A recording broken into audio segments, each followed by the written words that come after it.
know if you can see and hear me okay.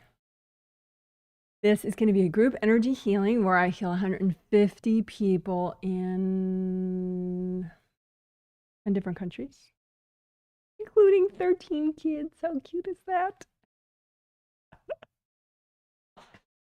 Ooh. Thank you. So the theme, there's a dual theme, plus, you know, we always add extra stuff, of course. So family boundaries, and then also proactive clearing for this chapter and the next chapter in your life, which you don't have to know what it is consciously in order to clear it and stop freaking out about it subconsciously. So that's good.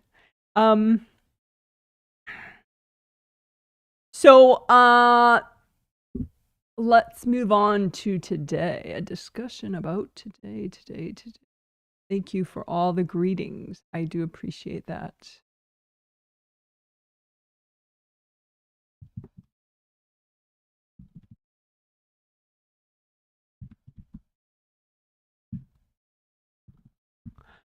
So, okay, so today's healing. Thank you everybody, of course, for your surveys. I did study them as I was figuring out what to do today. So we are going to clear a little bit of baggage triggered by US election results. I know even I'm you know, I do heal people in 10 different countries, so somebody in some country maybe is not triggered at all about the US election, but I think there are ripple effects, and we can broaden it so it's, you know, politics triggered baggage that we're clearing. But I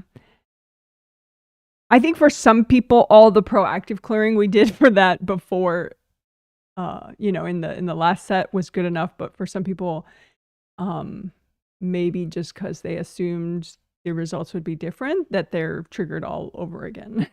So there's a whole bunch of different baggage that needs to be cleared, which is easy to do. So anyway, so that'll be an election related clearing.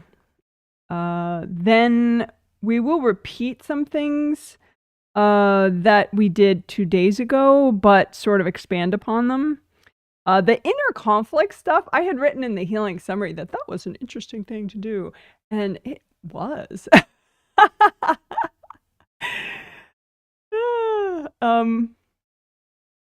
was kind of cool to like do, you know, and just like you imagine different parts of yourself that are subconsciously or consciously having a disagreement. It doesn't mean that you know, they're like parts of you that are warring each other, but they just kind of disagree or feel really differently about something. And so sometimes that makes you more indecisive or just less present, because it's like a weird thing. It's easier to just feel one way, but many times people don't feel just one way. They may repress the other ways that they feel into their subconscious, but they often feel like have different perspectives on something. Like the same person has a bunch of different perspectives.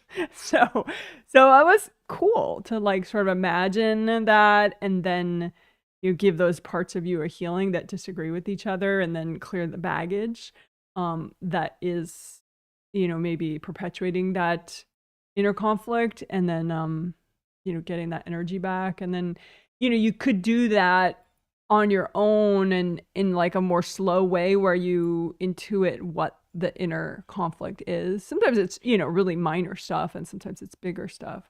But then it's interesting to see like what you end up on, you know, after the conflict is resolved, you know, what that is. Sometimes it's just like you agree to just hand it to your angels, and it's not something that you need to decide right now, and that in and of itself is enough to get the parts of you to stop opposing each other. You know, or sometimes, you know, it's like you just decide that it's better not to take action right now because, you know, in time things will change. And so, you know, it's sort of like a clarity about to act or not to act, you know, that kind of thing. But it's interesting. But you don't have to do like a detailed read in each situation. You can just imagine the parts of yourselves that disagree with each other and then heal them and then clear the baggage in between and you know, move on and just enjoy that extra level of serenity and inner focus that results from that without, you know, knowing all the little things you're no longer battling about with yourself. Battling and, you know, in a lighter sense. So anyway, we will repeat that today because it's just so cool. And why not?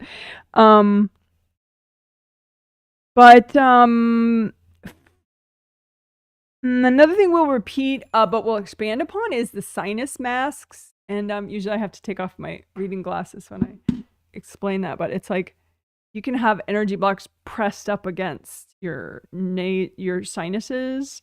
They're in your aura, either physical body aura or astral body aura, but they're like right close. So they kind of take on the shape of that area, which is why I called them a mask, not in that you're hiding behind it, but that it just looks like that. It looks like a mask because it takes on the shape of maybe your nose or your eyes or whatever it's in front of. So that did help a lot. And, you know, you would think like, well, okay, so that would help your sinuses, you know, because it's in front of your sinuses and your eyes and your forehead. You have sinus cavities up here even. But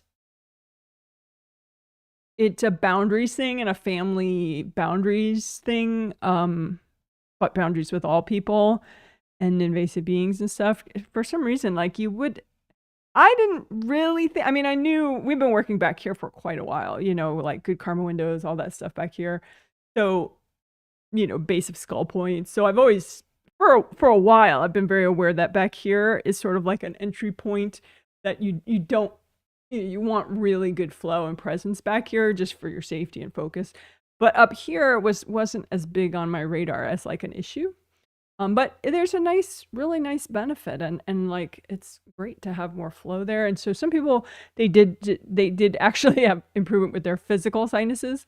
But then I think to the just sort of inner voice, more positive, you know, less negative self-talk, all that kind of stuff. Because your sinuses relate a lot to telepathy, like your inner voice, your thoughts.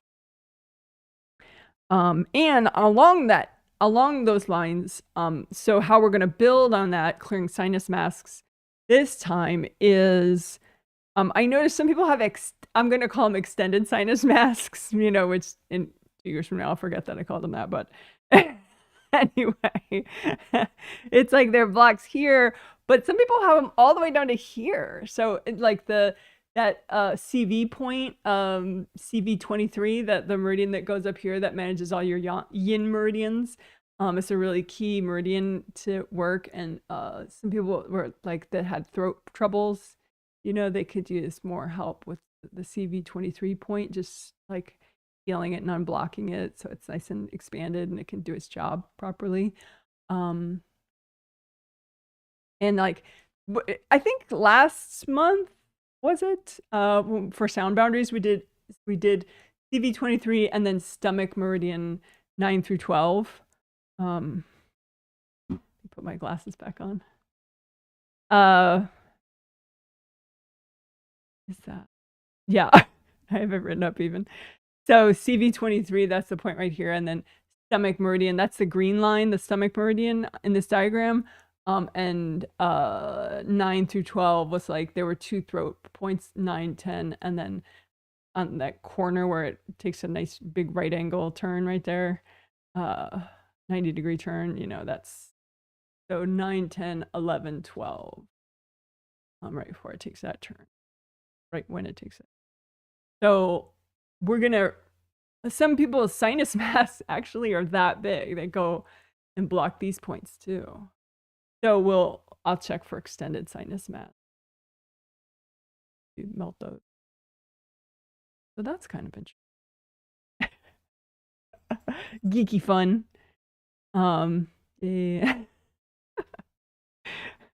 So yeah, so we will do clearing sinus masks again, but also the extended sinus masks that go down here. They're up here and down there. But then and so that will help family boundaries. But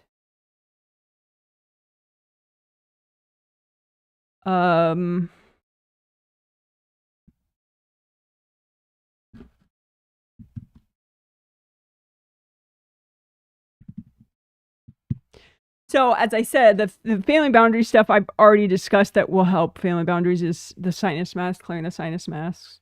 The inner conflict stuff, I think, too, can help boundaries with other people, even though it's which I've already just described just a few minutes ago. But the inner conflict stuff, sometimes you're maybe a sibling or a parent or something is kind of in your space, and that increases that likelihood that you might be in disagreements with yourself. And then once you wash those people out, it's easier to just make up your mind. So it does help family boundaries in that way, in sort of an indirect way. But the direct family boundaries, the most direct family boundaries work that I want to do today has to do with trauma blocks, like junky, energy blocks that are just like, they're from the shittiest days of the shittiest years, of your life or of somebody else's life or a past life. And family members can trigger those in other people. I mean, family members, we did, I don't know, I want to say a month ago, maybe, we did like clearing trauma blocks, and we did clear, like when people dump, and I talked about being a thorough dumper. Someone could be a thorough dumper where they dump copies of their pain into your astral body energy system and your physical body energy system. And a lot of times people don't know that, and they don't clear in such a detailed way. So they might clear half of the trauma out of their astral body system, but then the other half's still there, and then it's totally in the physical body energy system. And that's why things like linger in a way that you're like, hello, I would love to clear that. So I had talked about that in thorough dumpers, that in that context. But with this, it's sort of a slightly different take on that. It's just that, what energy blocks do you have? And I'll call them trauma blocks, but they're just like, what are the worst blocks that you have that are triggered by family members? It could be because that was an experience with a family member, or it could just be that for some reason, that person, maybe they're aware of that trauma, and so subconsciously they're triggering it, because they like stare at it on a spirit level or for some reason. So your worst blocks that are triggered by family members, and we're going to do a thorough clearing where we'll clear them out of your astral body space and your physical body space, so that then you won't be so triggered by family members, because that's a lot safer. Because when you have energy blocks triggered, it's so easy for people to cord them, even if they don't want to. It's like kind of hard. It's like you're holding up this signboard of like your pain, and a lot of people don't know how to deal with that, so they end up cording it. So I think that will be we've done clearing like that before about what is your family trigger in you, and how to clear it, but we maybe haven't done like the thorough way where you do both astral and physical, make sure it's out of both. And also, I think if you say, okay, well, what are the worst blocks that your family members trigger in you? I think with the, healthy and gentle. So it's like worst, but still healthy and gentle, to clear right now.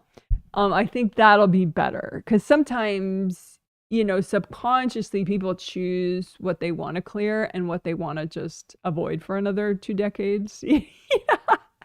But, you may be hanging out with your family members tonight over dinner, or, in a week or in 2 weeks because it's a holiday or whatever. And so thinking about, well, okay, what are the worst blocks? You don't have to know consciously what they are, but, putting out in front of you the worst blocks that your family members trigger. Even if like you have I have no contact with my family members on a conscious level. It's just healthier for me that way for decades now. But we interact on a spirit level. Everybody interacts on a spirit level. So it's good to work, and clear the worst stuff that is triggered by even spirit interactions with your family members. That way, you know, you can be more present and more empowered and safe and better boundaries. And it works with family members that you get along with and family members that you do not get along with. So it's good. Good stuff. And along the lines of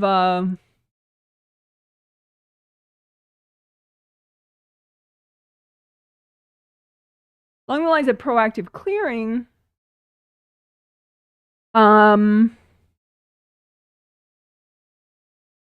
RAD blocks, RAD, RAD, resistance, avoidance, and denial blocks. I think kind of like along the lines of what I was just saying, like the worst blocks, you know, sometimes there's stuff you avoid. And in the context of being cool with this chapter of your life, being cool with, you know, like having your empowerment with, you know, feeling okay about it, about this chapter in your life, but also the next chapter in your life. I think, you know, we can use that like clear RAD blocks about, you know, clear what you're in resistance to or an avoidance to or in denial about. It's healthy and gentle to clear, you know, so that you're, you know, you can make the most of this chapter in your life and the next chapter in your life. Like we can do that proactively. And of course we'll have the angels double check the piles and stuff, so you're not clearing too much at once. So I think, you know, other than that the angels might tell me something spontaneously, I think that's pretty much what we'll do today in this healing.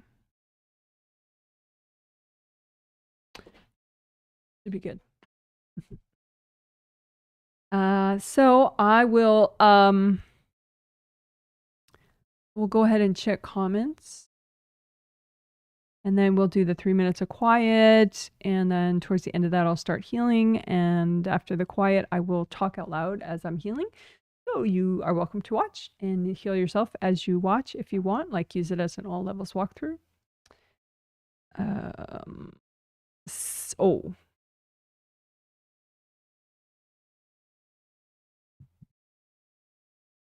So sales notes, I think there still is one spot left for the December triplet set. So,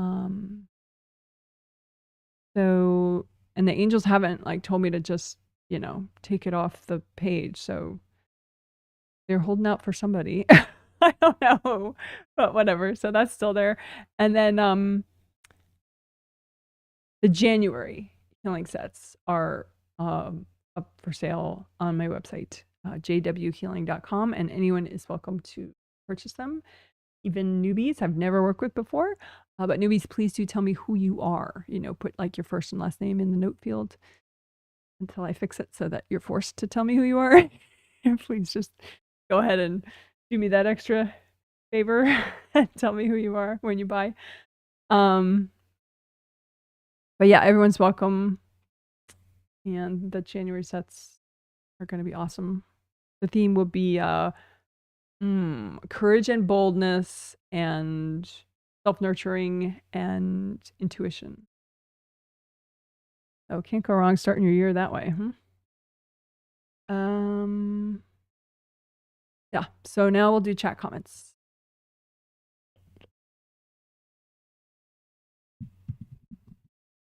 Oops. Alrighty, thank you for my greetings and letting me know that the broadcast is okay. That's good. Someone says, hey Janet, I can hear you from sunny, chilly Las Vegas, 56 Fahrenheit, 55 Fahrenheit. 55 Fahrenheit for you is chilly in mid-November. For us, 55 would be like, you know, oh my gosh, let's go for a walk. It's 55. So 55 for those of you in the rest of the world, not on the antiquated Fahrenheit system, that would be maybe like 13 degrees Celsius. I'm guessing. Something like that. All right. So Hey, Janet, we can see and hear you in Chicago, 61 Fahrenheit and sunny. Well, isn't that nice? Awesome. Says, good evening from Muckamore, Northern Ireland. Hello to you. So it says, tuning in, windy and cloudy, 60 degrees in Michigan with emoji descriptions. Thank you so much. Oh, we're supposed to get a ton of wind tonight, apparently, and it's from like an unusual direction. So the trees might decide to fall or branches might fall more than usual. I was so happy that it wasn't last night or this morning. But yeah, it's supposed to happen tonight. So I'm going to try to finish the timestamps and everything and the survey and get it sent out as soon as I can after the healing within reason, in case we do lose power tonight. But if you don't get a survey from me tonight and the timestamps aren't finished tonight, that's why. I'm fine. I'm healthy. Don't worry about me. It'll just delay it a little bit if I don't have electricity. But we'll see.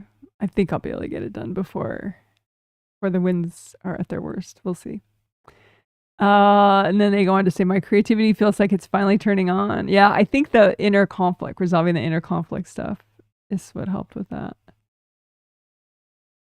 It's all over the place, very different from my usual. Very happy about it. Now I need to prioritize my focus, interests, wonder what cleared. Yeah, I mean, the sinuses helped, but the sinus masks, that helped with boundaries, but the clearing inner conflict was the bigger reason why your creativity is not on pause anymore.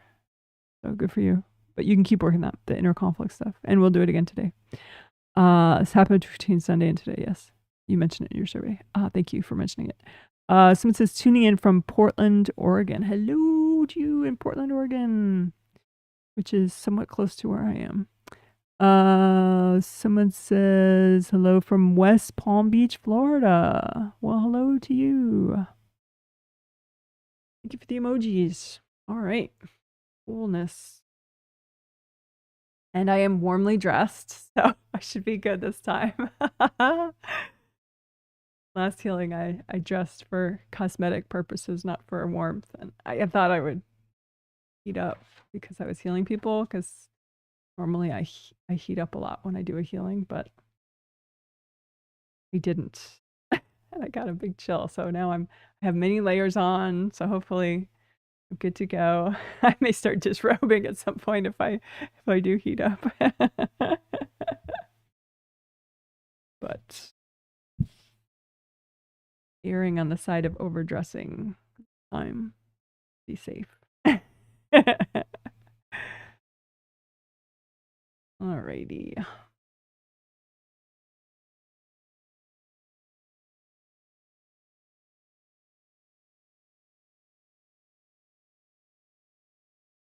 Before I say 3 minutes of quiet, because I hate when I talk when I've already written 3 minutes of quiet.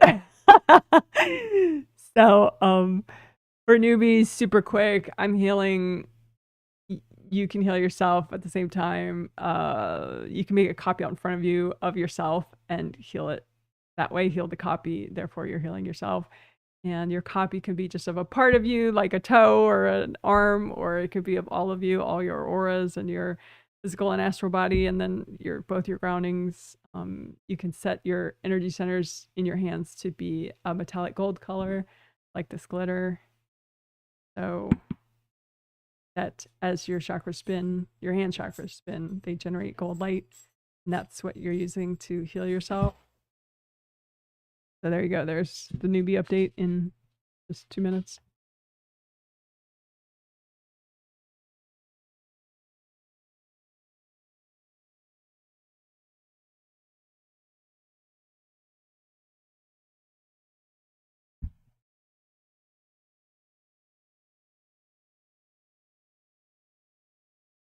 Okay, and I do take notes sometimes while I'm working, because within a day I will be making chapter titles and timestamps, so you can skip around easily. Okay, so 3 minutes of freaking quiet. Finally. Okay, so during this time I will finish my prep, Thank you for your patience. Hope you enjoy the silence.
Okay.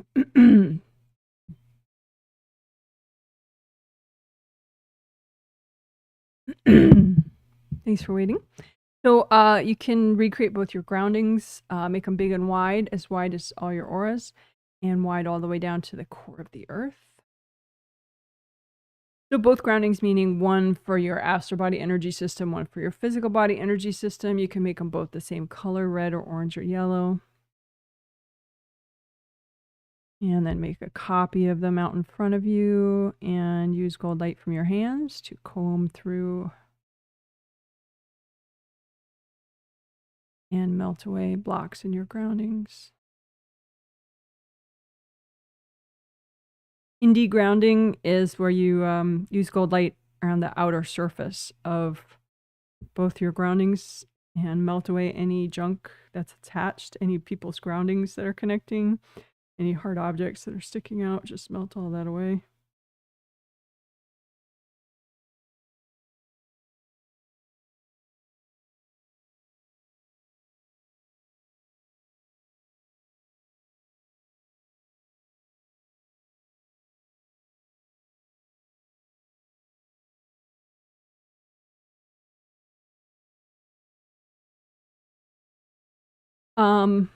We could do collapsing gold nets.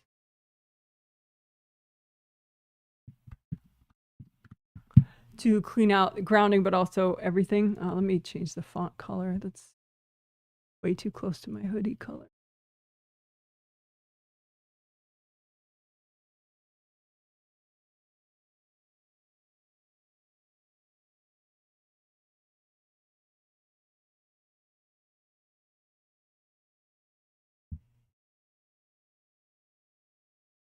I don't know that helps.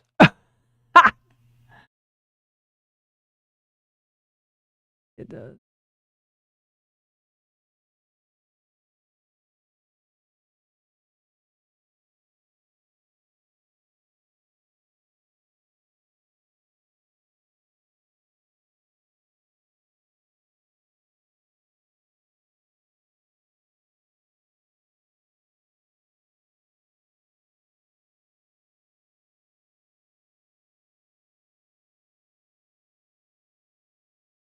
Don't like that. Yeah, maybe just make it bigger helps. Okay.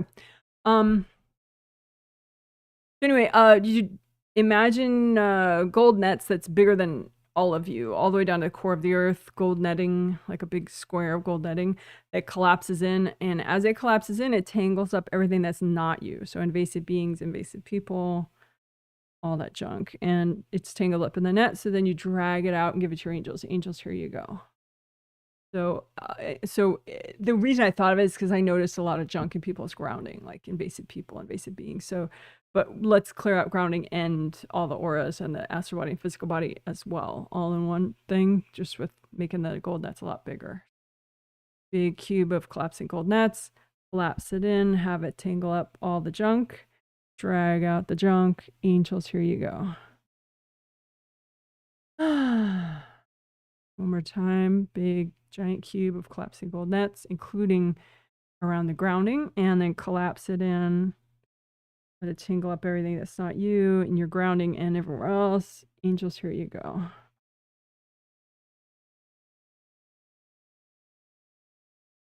So then just notice your grounding and do indie grounding again. See if that's easier to nice, clear, flowing grounding after we did the collapsing gold nets.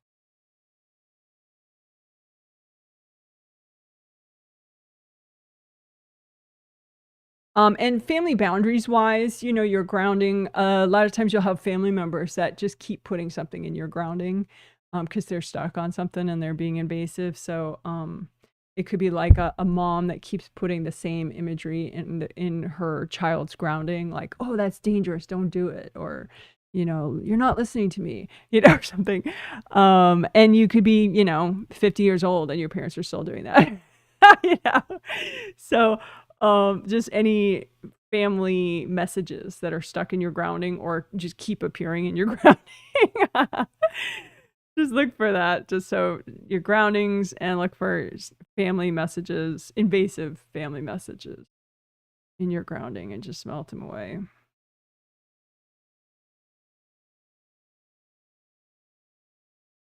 And just a tip, like for parents, of course, you know, any that are listening consciously or telepathically, like repeating something doesn't make the person hear it better.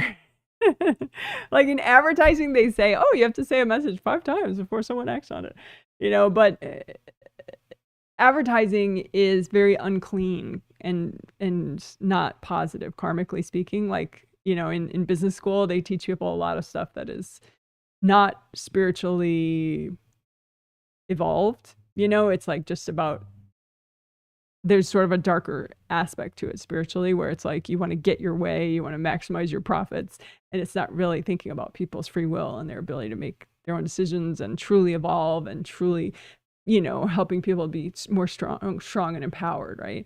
Whereas as a parent, hopefully you do want to help your child to be more strong and empowered and, you know, wise, right? So you can't use the whole MBA repeat things over and over technique if you're trying to actually help someone be more present and empowered and wise, right? Because it's not going to get you there.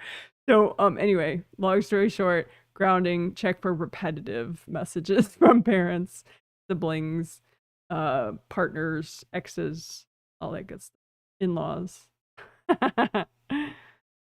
Melt away repetitive messages in your grounding.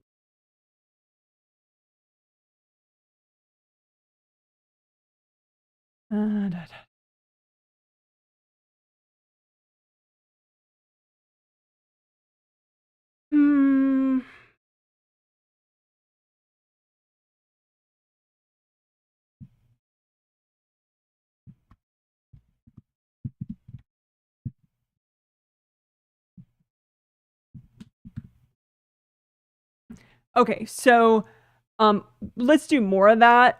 It's continued because we already did some just for the last like maybe 2 minutes when we were doing grounding. But let's do more of that, clearing repetitive messages from family members, because they're not always only in your grounding. They could be in like your 4th layer or your 2nd layer, your 3rd layer, your 7th layer, depending on how they want to try to influence you. you know, or they could just stick it wherever it'll stick, you know.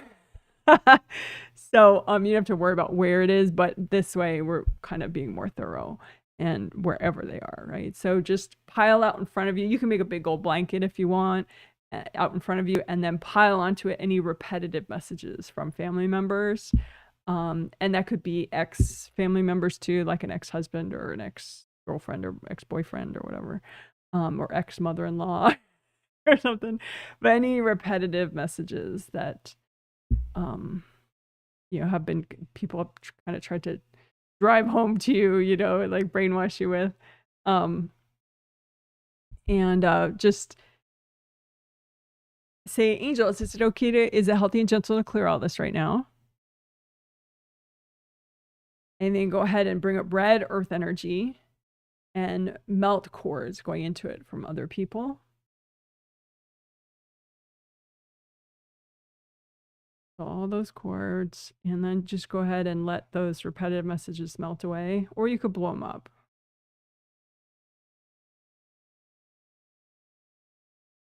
And if any are left over, you can just hand them to your angels. Say, angels, can you help me with these?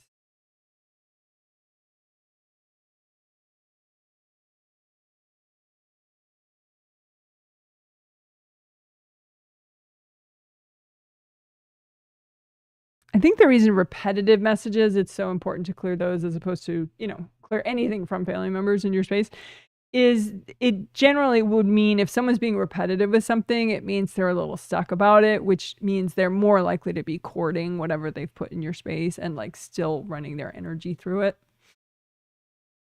So clearing that would give you a nice help with having strong boundaries with that person. I mean, you don't have to know, you know, who it's from, you know, to do it. And a lot of this stuff is on a subconscious spirit level. So even if all your family members are really nice people, they could still be stuck about something and be doing that. But it's easy to clear.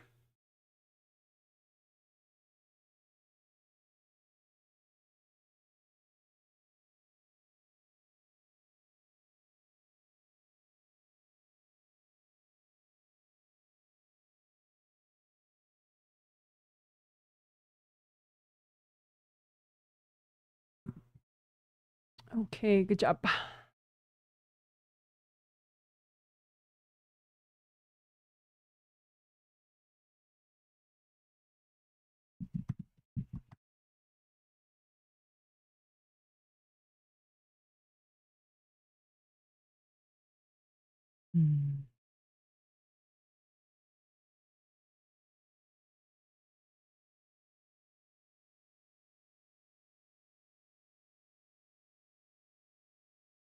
All right, so let's do aura repair and unblocking. So you have 17 auras. So they're all around you, including beneath your feet and above your head and behind you. There's astral body aura, physical body aura, and then 15 of them are called Wei Qi auras, WEI space CHI, Wei Qi. Your Wei Qi energy is a traditional Chinese medicine concept, and it's strong boundaries, helps you with having boundaries with external energy that's not you. So let's repair all 17 auras at once. Auras can get torn because people throw things. It happens. Life happens. Don't worry about it. But just repair stuff. So you imagine all 17 auras out in front of you. Comb through them with gold light coming out of your hands. And you can do this, of course, even if you can't see energy. Don't worry about it. Vision comes later with time, usually. So just keep combing through and check with your intuition and or your vision. Do you have rips? Where are they? And you could repair them like one location at a time if you want, but we're going to repair all the rips at once, which is newbie friendly also. So that's a plus. So just make an image of a rip and have that rip represent all the rips in your 17 auras. So then as you repair the rip, you're repairing all your rips. So your composite copy rip that represents all your rips Fill it up with sticky gold wax, which is gold light from your hands that sticks to whatever's not you. Angels, here you go. Sticky gold wax. The reason you want to clean out the rip first, and then it repairs better. So fill it with sticky gold wax that sticks to whatever's not you in there, which would be hard objects, invasive beings, invasive people. Lift out all that junk like a big lump of gold wax and junk. Angels, here you go. Sticky gold wax. Lift it out. Angels, here you go. Then the gold light should be able to penetrate really well and make contact with the ripped parts really well. Get the gold light as deep as you can. You can send gold light from above and below the rip. And just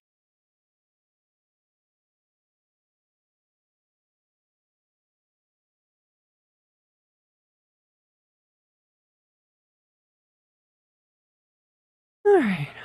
So that probably repaired most of the rips, but maybe you have one or two left over, a little stubborn. So just make one more composite copy rip to represent the leftover rips, and we'll do the same process again to repair those. So fold up with sticky gold wax, lift out the junk. Angels, here you go. Also, you could say, angels, if there are any invasive beings in the way of this aura repair, you please recycle them.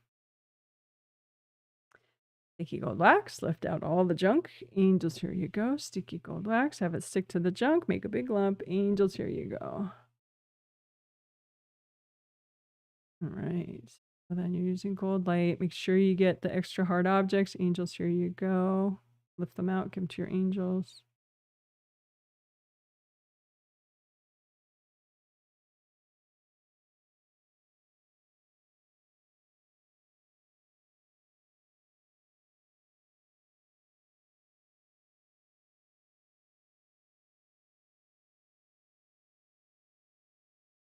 Right. Check your gold mesh spheres of your Wei Qi auras. Each of those 15 Wei Qi auras has 3 gold mesh spheres that generate gold light. So there's a one that's closer to your body, there's one in the middle, and then there's an outer one, gold mesh spheres. But they can get ripped up.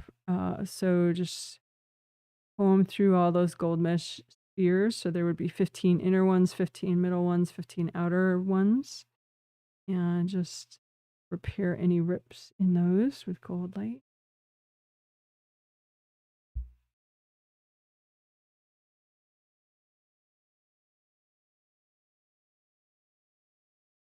You can say, angels, if there are any invasive beings in the way of this repair, can you please recycle them?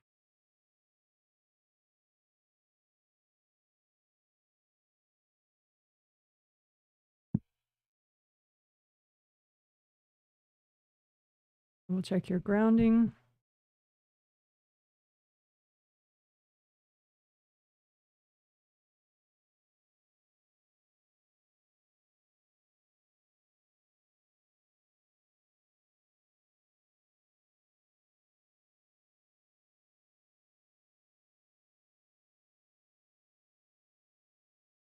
Redo your gold buffer zones. I have a video on that called Gold Buffer Zones. Gold Buffer Zones. If you search YouTube for Janet Wright Gold Buffer Zones, you will find it.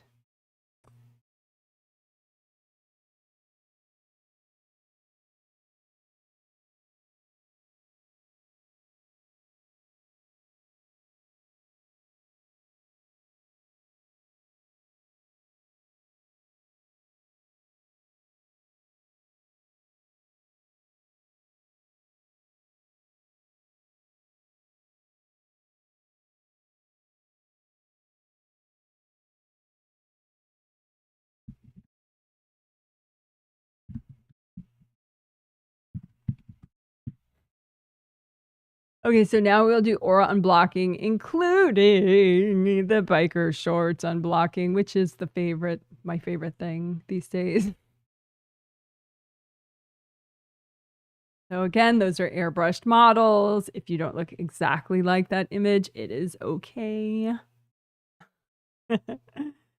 But you can, we did aura repair, but we didn't do much aura unblocking. So you can go for that now and just think about all your auras, including above your head and below your feet. And the biker shorts unblocking is that area plus just auras right close, like maybe like 6 inches out from there. So you can do a little extra unblocking your biker shorts area.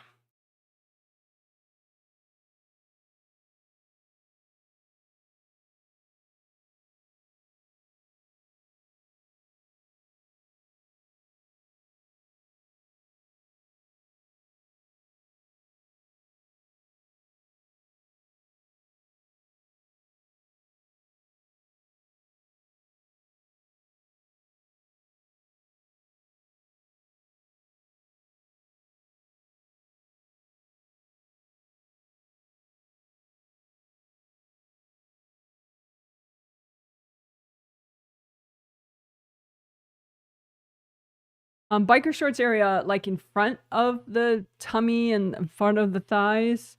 We could do a little extra with that.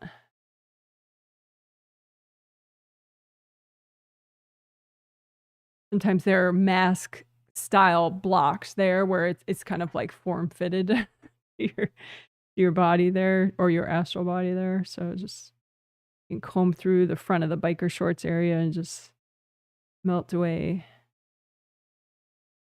any blocks that are kind of form fitted.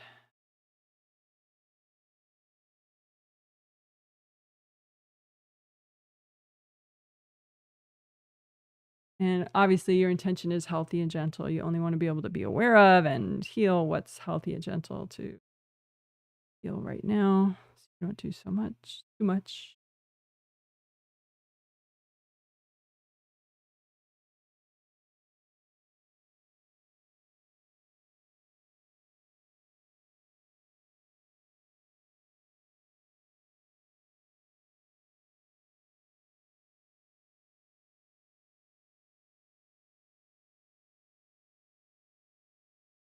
We can do a little extra 4th layer unblocking.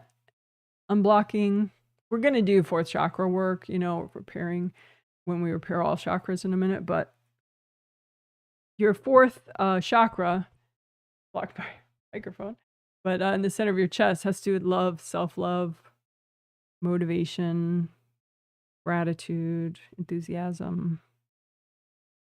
So a lot of really freaking awesome things generated by your 4th chakra, and your 4th layer contains that energy. So if your 4th layer is blocked, which we're unblocking the 4th layer right now, both astral and physical, 4th layer, and it's counted out from the in. So 4th layer, 2nd layer, 3rd layer, 4th.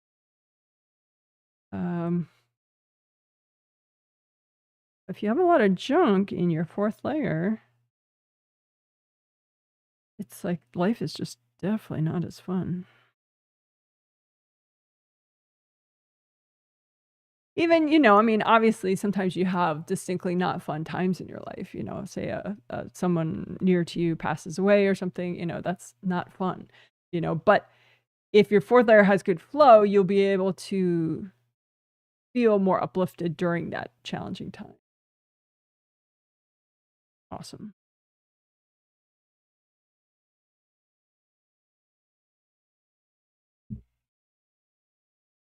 So, and we already did repetitive messages from family members. We cleared that, and that's its own separate little chapter you could go back to. Well, it will be in a day when I make the little chapter titles down at the bottom. But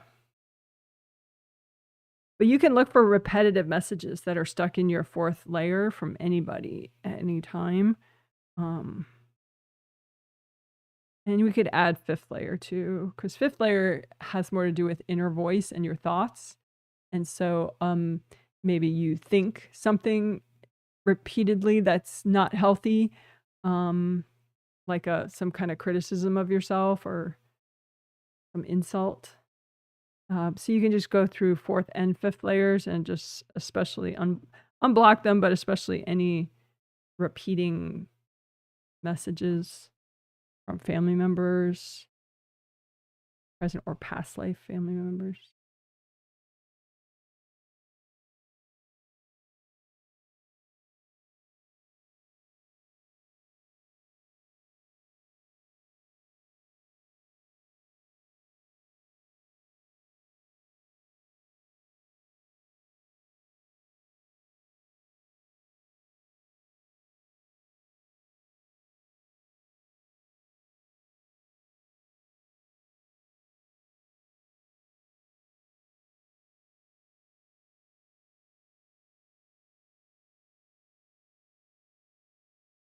All right, cool. So that was aura unblocking, biker shorts stuff, biker shorts unblocking, but also then we did 4th and 5th layers extra, including clearing repetitive messages from family members.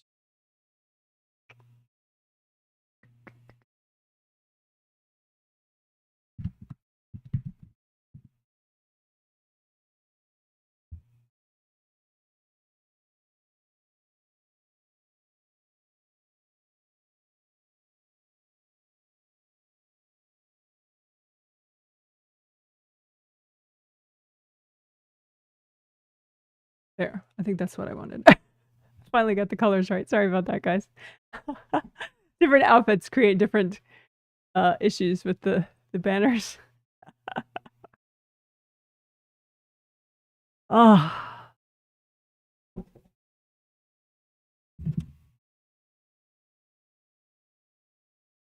Okay, so your creative rings are up here, 1, 2, 3, in your astral body aura. And there are 3 gold rings, and they are fabulous when they're repaired, and the flaps are relaxed and closed. They're so useful and helpful, and they make you feel strong and powerful and confident. They're super cool. But if they're damaged or they're corded, you can feel like a lunatic. Or just overwhelmed. So let's not feel like lunatics. Okay. So just use gold light, melt cords going into your creative rings.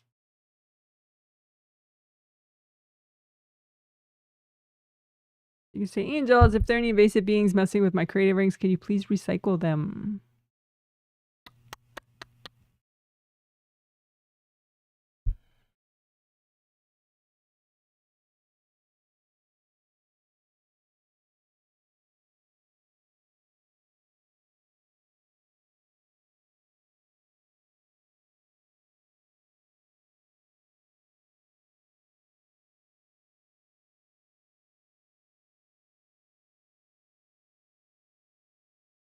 You can unblock above your creative rings too.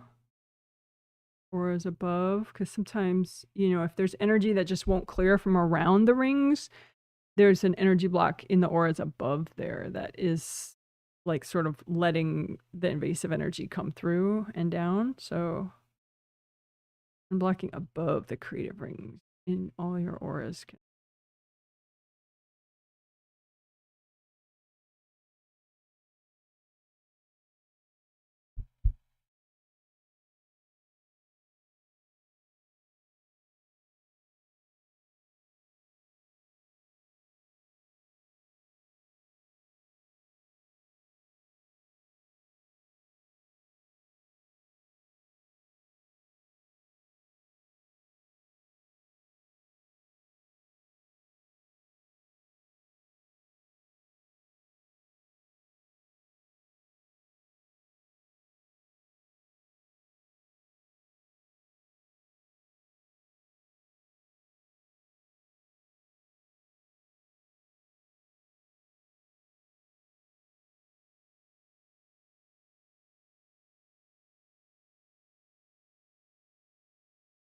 So the flaps, they look like this when they stick out. That is not what you want. When they're irritated, they're like this, and that would be because you have cords going into your creative rings. That would be a top-down view of your creative rings if the flaps are irritated. So just keep melting cords so that the flaps fall shut, so it's like a nice smooth gold ring with no flaps sticking.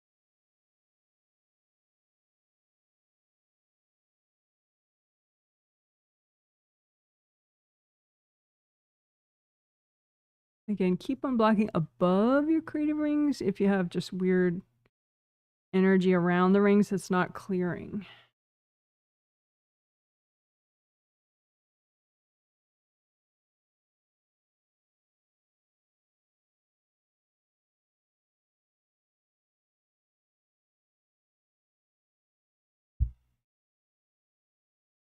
Okay, cool. So that was creative rings.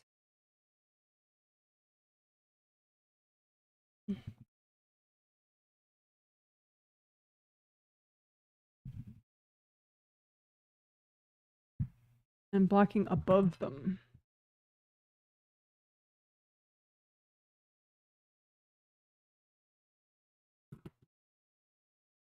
Kido, good job.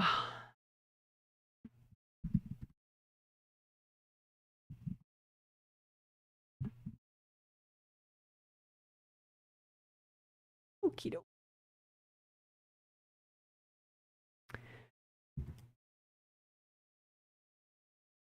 So chakra repair and unblocking. So chakras, they all have this basic shape. Obviously, some are bigger and some are smaller. Some are like, smushed into a certain location that's pretty small. So, like for example, your your acupuncture points may be some of the smallest chakras that you have, but they're super important. And I show her because it shows all the little acupuncture. But anyway, then you have, you know, bigger ones like say to have flow going down major energy channels, larger energy channels. You have chakras around all your joints.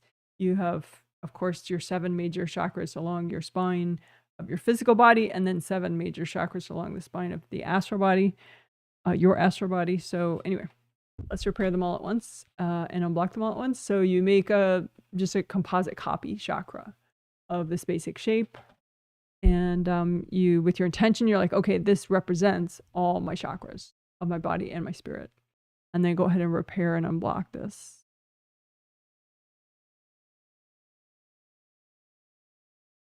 And again, you want those flaps to relax and fall shut around the round openings. So you don't want them like this. You want a just nice, smooth round opening without flaps sticking out and irritated. Right? So you want to melt cords, pairs of cords going in to either end. Keep melting the cords, keep melting energy blocks around and within the chakras, and keep repairing. You can have cracks or chunks missing from the chakras. So just repairing and melting cords and unblocking. You can drag out the energy blocks and blow them up or melt them with gold light. Drag out the blocks, melt them with gold light, drag out the blocks.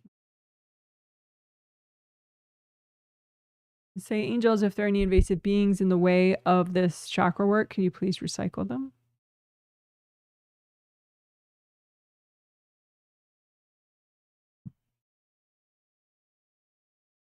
You could do like a tricolor soak for your chakras, you know, through the composite copy. Just bring up red earth energy from the core of the earth all the way up. Soak all your chakras in red earth energy. Bring that down. Bring up orange earth energy. Soak all your chakras in that. Bring that down. Bring up yellow earth energy. Soak all your chakras in that. Bring that down. Red is a nice color for all the meridians and traditional Chinese medicine body chakras. So I wouldn't leave up like a yellow soak for all your chakras, but temporarily it's fine. Purge everything out.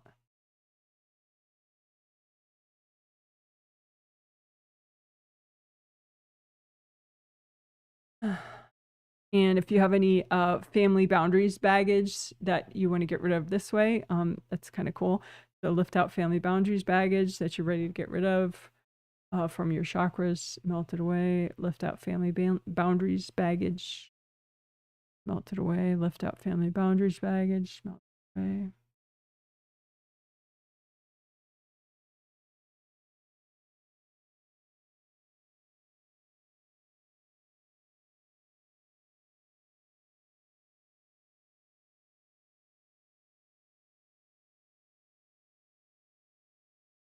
All right, good job.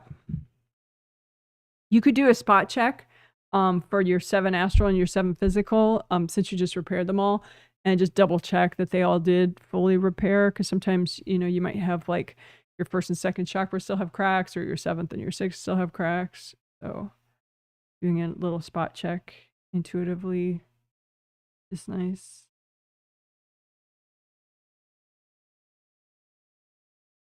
Because like sometimes, you know, maybe your 4th chakras are repaired, but they're still a little too blocked. So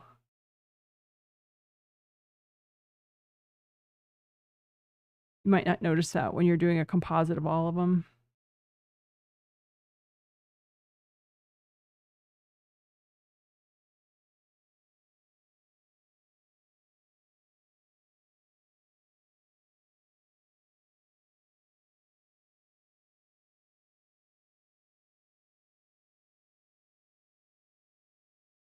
Right.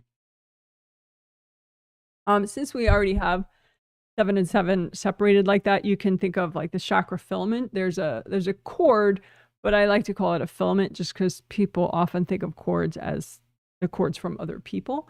But this is just you and you. So it's like your 7th chakra physical and the connection between that and your 7th chakra of your astral body.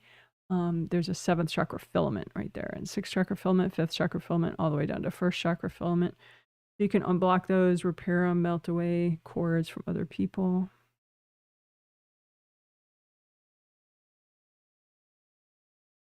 So we're already doing it, but we could say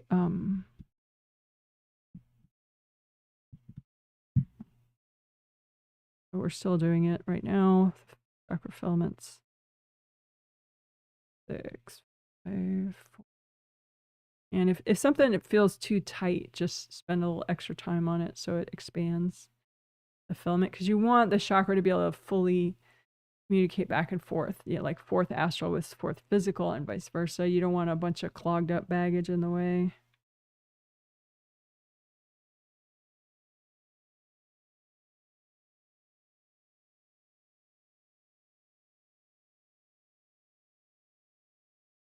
So 1st chakra filament, again, you don't want a lot of fears stuck and clogged in there from other people or from yourself. So just make sure, like red is a good color for your 1st chakras. You can set them to your favorite shade of red. And just have the gold light clean out this red 1st chakra filament. Melt away any junk from other people, melt away cords from other people going into this 1st chakra filament. Even if you have kids, nobody should be cording your 1st chakra filament. Like if you have kids, you would have a 1st chakra cord to your kids from your 1st chakra to their 1st chakra.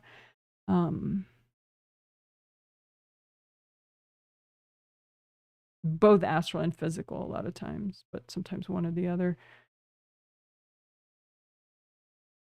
But the filament is all you. Between your astral 1st and your physical should be all you.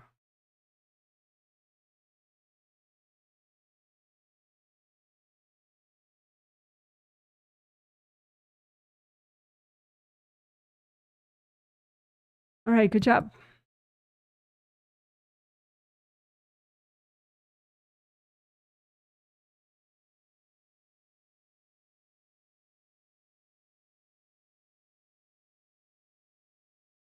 Okay, so that was repairing and unblocking all chakras, but then we did 7 and 7, astral and physical separately, and double checked them, which is an important self-diagnostic you could do after you do repair, or before you do repair even, and after. And then we repaired and unblocked the chakra filaments between the 7 astral and 7 physical. So lots of geeky fun there.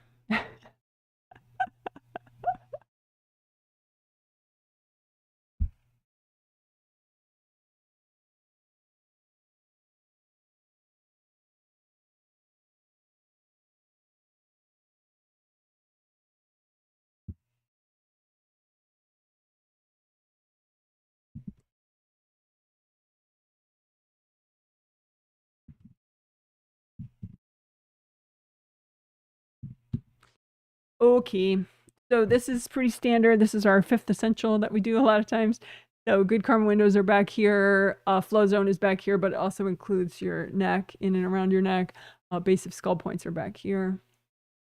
So good karma windows, you can go ahead and start those. If you're a veteran, you know what I'm talking about. If you don't know what I'm talking about, each good karma window looks roughly like this, a triple frame window. But they're, different rainbow colors depending on which aura layer, but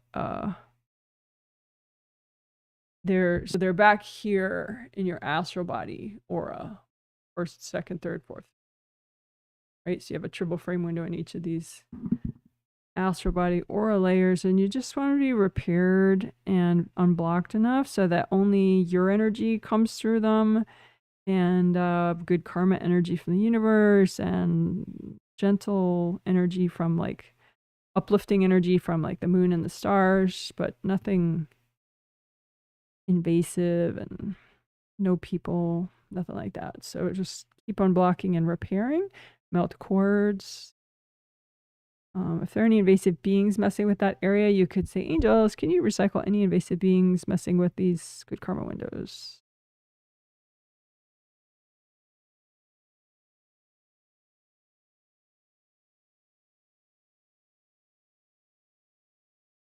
Even just an intention as you're clearing it, like this is just for me. This is just for me.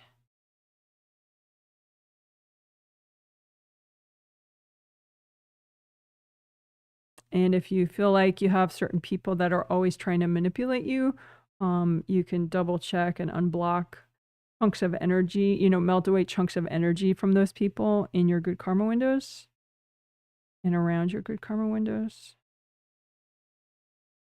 Because you're bringing in new energy from above into your seventh, and also from above into your shoulders, but also from behind in through your good karma windows. So if someone's trying to control you, they could put blocks here, they could put blocks here, they could put blocks back there, also right here. So you just want to, if you already know you have certain siblings that are manipulative, or an ex or a partner or whoever, family member, just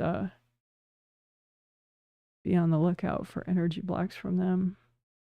Sometimes when it's family, it's like you'll just ignore it. Like, yeah, they do that to everybody.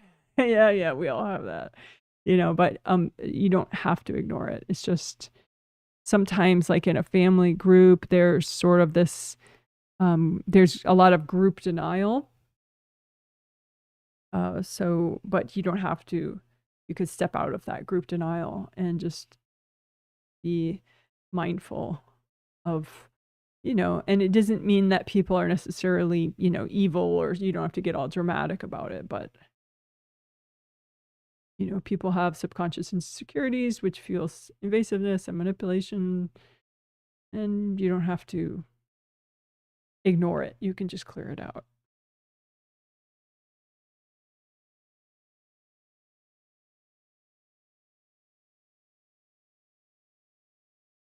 Again, we're unblocking the good karma windows, melting away family energy from there and other invasive energy.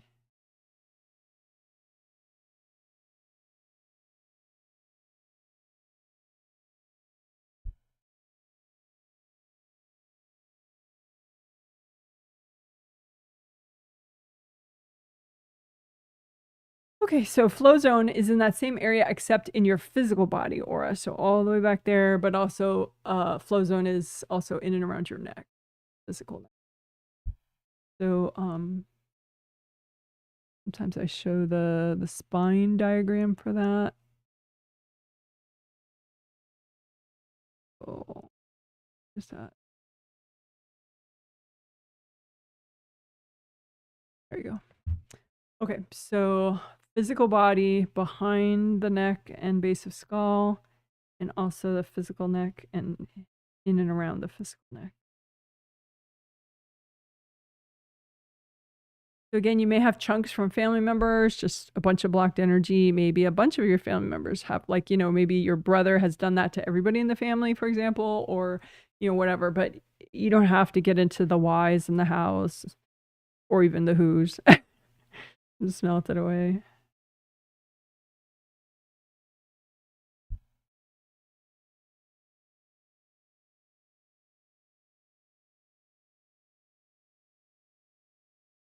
And the base of skull points is the same idea, really.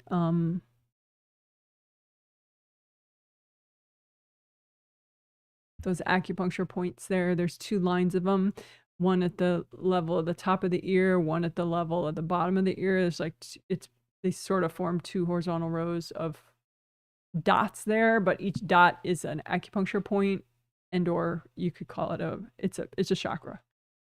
So and those chakras are oriented this way because the meridians are going up and down. It fits in the meridian. The purpose of these acupuncture points is to, I mean, they do a lot for you, but their function flow wise is to just keep the energy flowing in the meridian, and each meridian will have a certain direction it flows, which you don't really have to know. But that middle one flows up the midline of your back. That's GV meridian, and flows around and ends roughly in the roof of your mouth. And then the other 2, the yellow and then the sort of blue-green, they at that point in the body, they flow downward. But if you fix the chakras, get them nice and repaired and flowing, the chakras know which directions. You don't have to worry about that.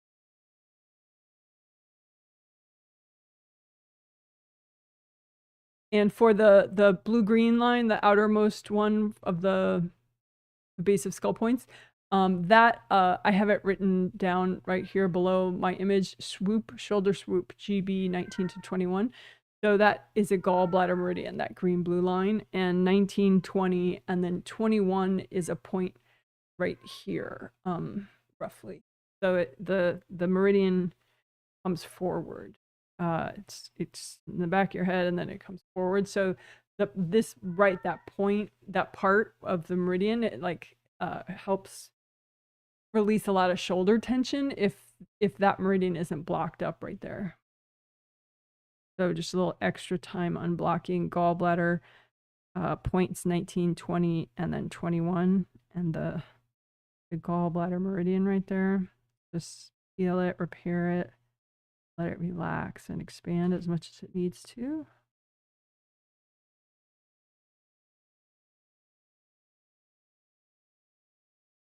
And again, healthy and gentle intention. I want to do what's healthy and gentle to do right now.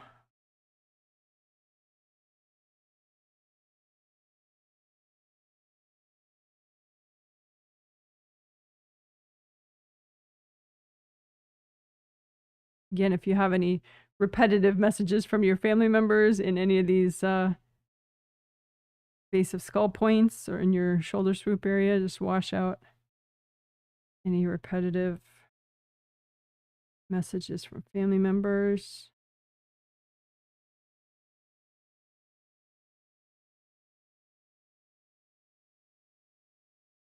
And then comb through those base of skull points and the aura right behind there, because you can have a lot of blocks sort of jammed up against there.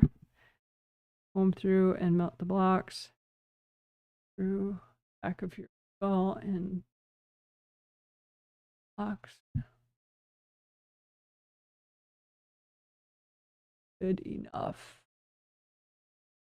Woohoo! Great job. Woohoo!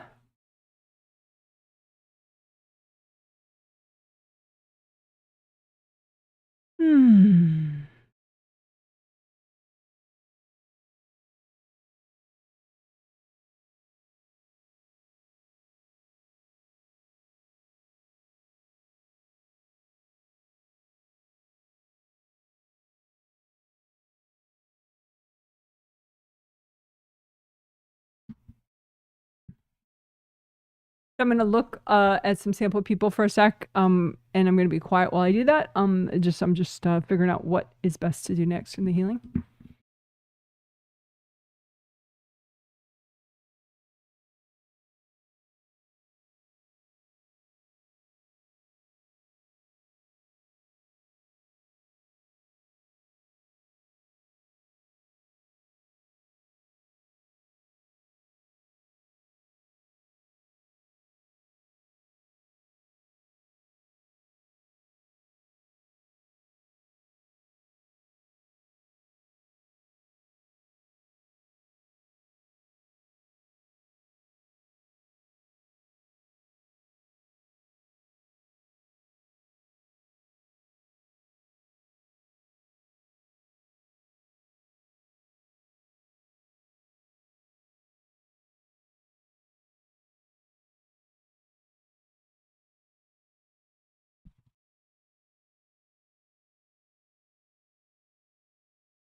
Okay, so your 7th chakra is in your head, in the top of your head. You have 2 of them.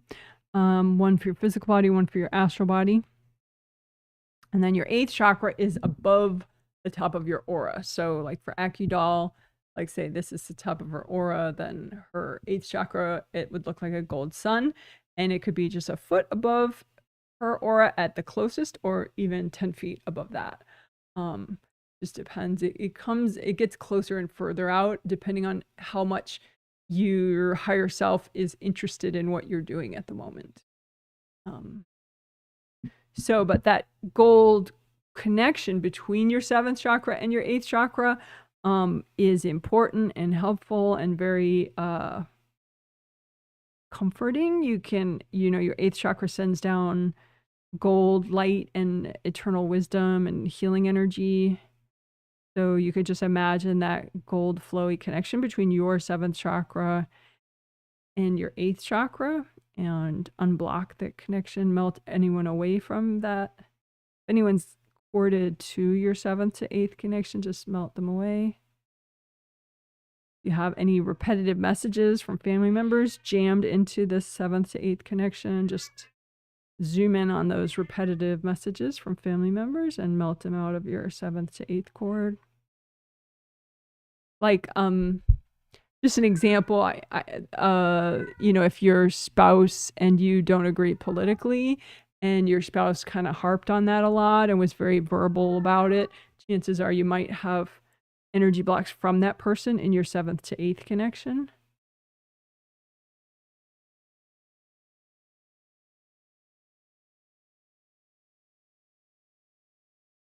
So any repetitive messages, and it can be subconscious, so you're not really aware of why that person would have done it. You don't have to worry about why. Just melt away anybody else's energy from your 7th to 8th connection.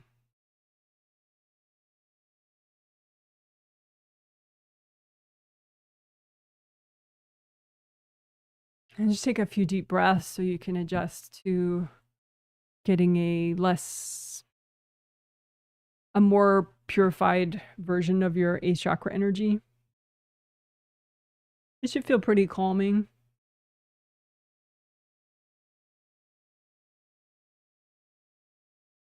Be aware of your hips, your feet, your fingertips, spine, your butt.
Okay, so I talked about this already in the intro before the healing. I think I made a separate little heading for it, like that it's, what we're going to do to help with family boundaries.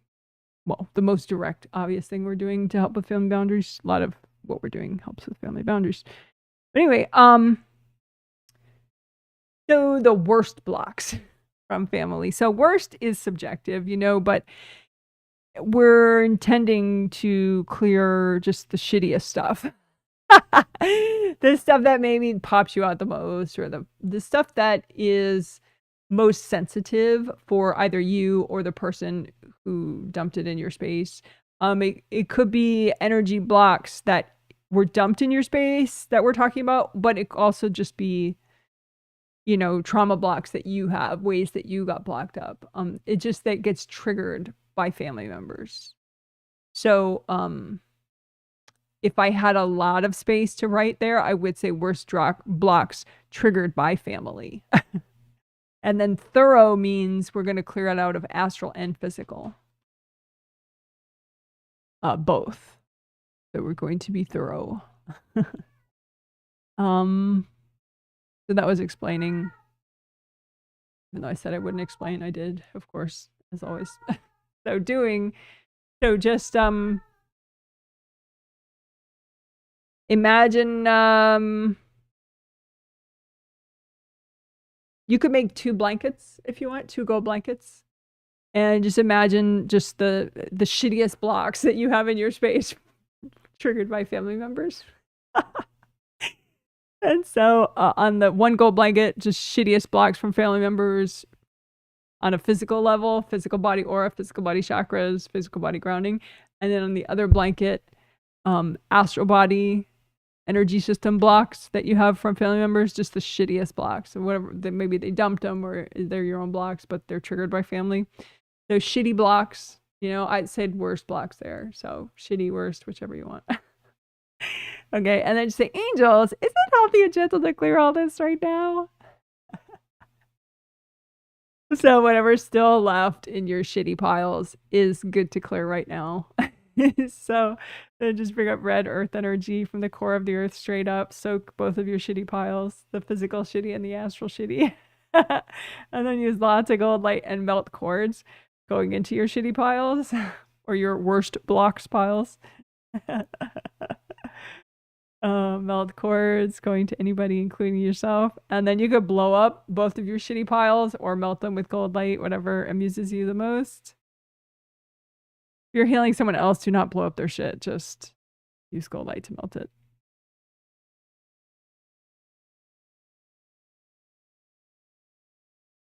Da, da, da, da, da.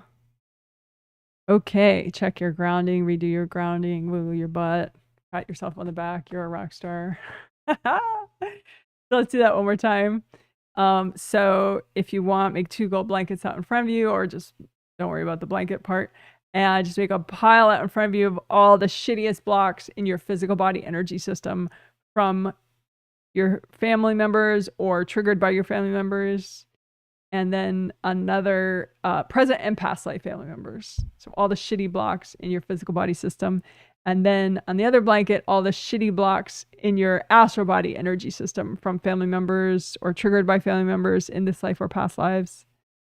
And say, angels, is it okay to clear all this right now? Is it healthy and gentle to clear all this right now? That way, anything that's too much, your angels will take away. Take a deep breath while your angels are doing that for you. And then you can blow up or melt everything that's still there. You bring up red earth energy. You can melt cords going into it from other people. Melting cords is good before you blow it up if you want to really be careful. And then go ahead and melt the blocks or blow them up. If you have any left over on either side, just gather it up and give it to your angels. Angels, can you help me with all this? All right, great job.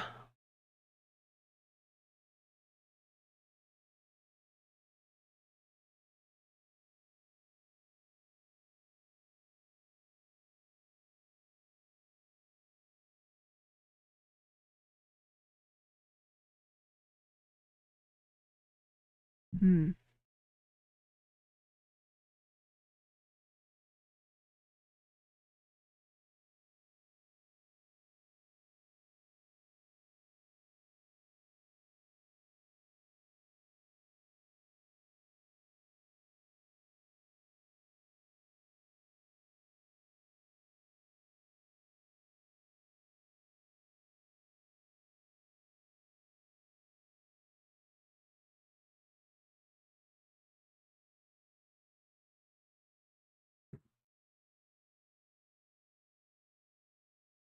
Good job, guys.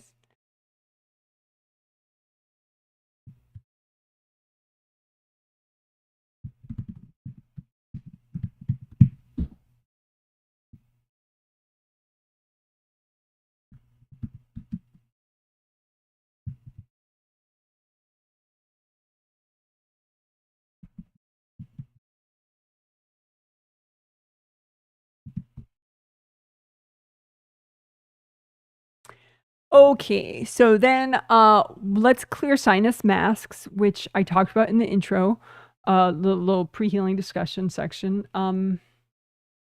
We also did it 2 days ago in the first healing, but we didn't do extended masks, which is what we're going to also do today. And those extended ones include some acupuncture points right here. So masks, meaning energy blocks that are right pressed up against your sinuses and or your eyes and or your forehead, in this area. So I'm going to show that sinuses image.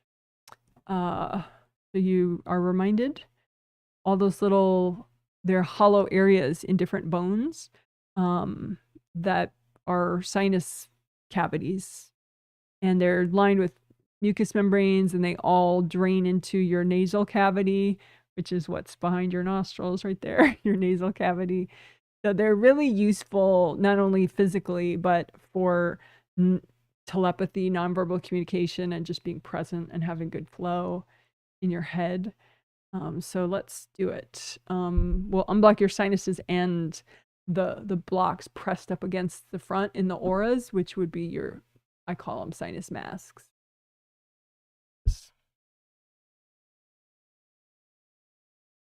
And we are going to include, I'm just going to go back and forth. So I'm going to include the sorry about that confetti. I'm going to include the CV23 point, which is in the midline of the, going up the midline there, that CV conception vessel meridian, and the 23 point is right at the top of the throat. And then stomach meridian is the green line in this diagram. And so the points 9, 10, 11, 12. In the throat, 9, 10, and then 11 is right there where it has that right angle, and then 12 is where it has the other right angle.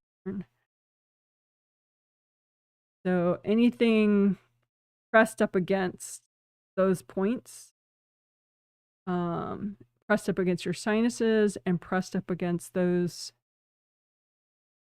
acupuncture points in your throat and by your clavicle. Clavicle. This clavicle bone.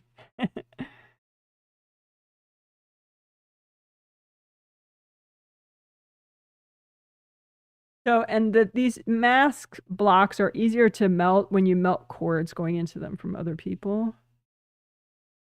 So you kind of comb through, feel the mask, and then melt all the cords going into it from anybody or anything, and then just melt the mask. So comb through, find the mask, and it could be just a mask that's over your sinuses or over your sinuses and your whole face or this whole area.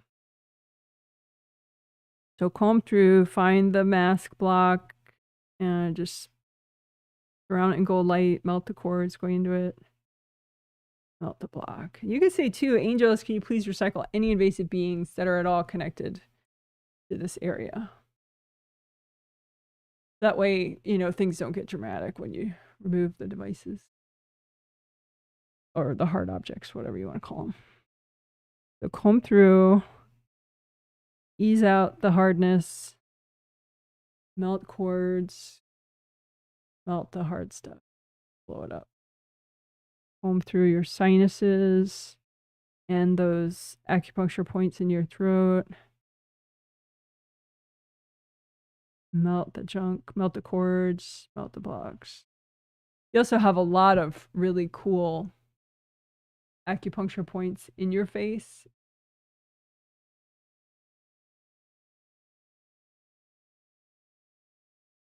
So, you're freeing up the flow in those. You're making it easier for you to have good flow in all those really important acupuncture points shown in the diagram as dots. Those are all little chakras. So just comb through your sinuses, the face acupuncture points, the throat acupuncture points, and just you're easing out what's healthy and gentle to clear right now, right? Of the face blocks, the sinus mask blocks, and just surround it in gold light, melt cords, melt the blocks.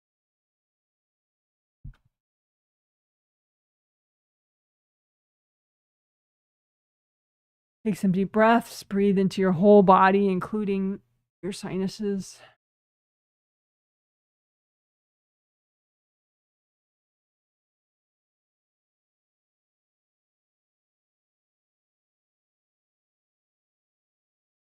You can comb even further out in front of that whole area, you know, in your auras. So not just right up against where the mask blocks would be, but like even further out.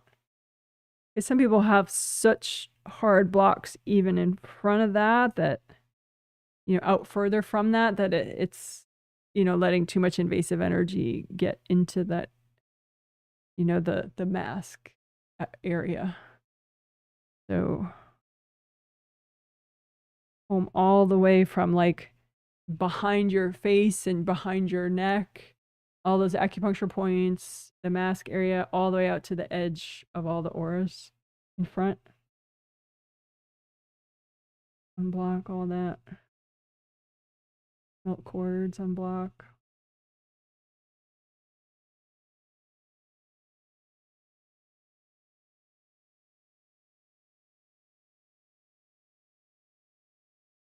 Angels, if there are any invasive beings screwing with this healing, can you please recycle them?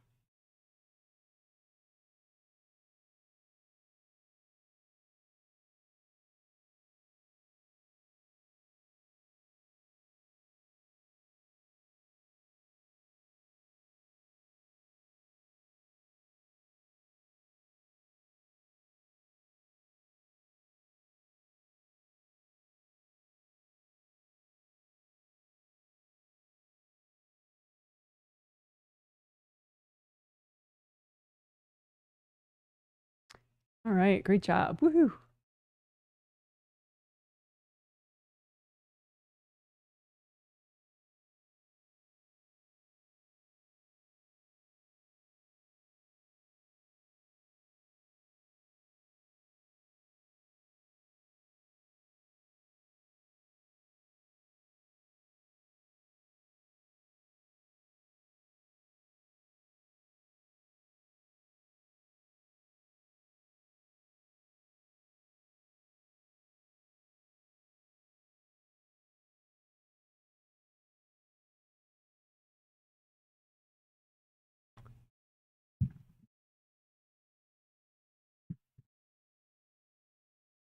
Okay, so we're gonna do this. I talked about it in the intro. We also did it 2 days ago, and we'll pretty much do it the same way now. Because it's already awesome.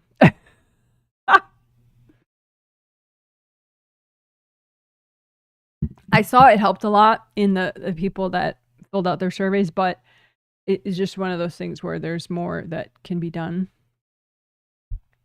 So, you can imagine like, you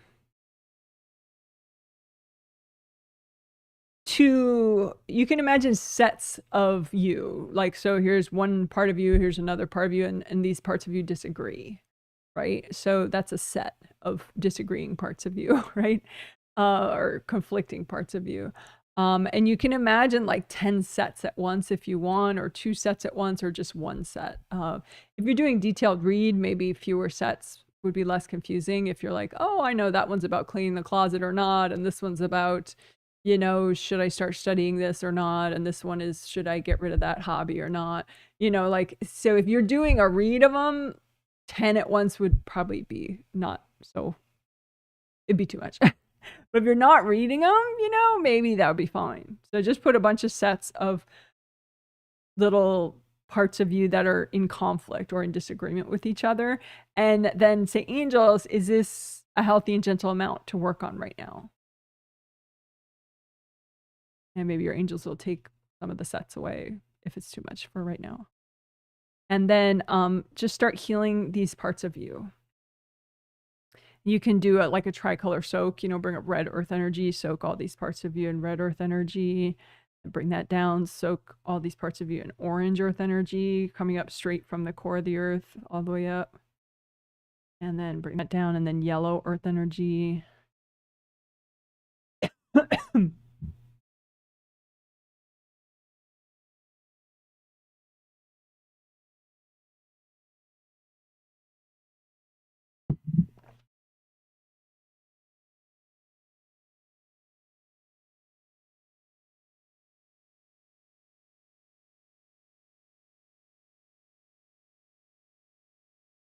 And so you're healing these parts of you with gold light. Just comb through them with gold light. You say, angels, if there are any invasive beings messing with this process, can you please recycle them?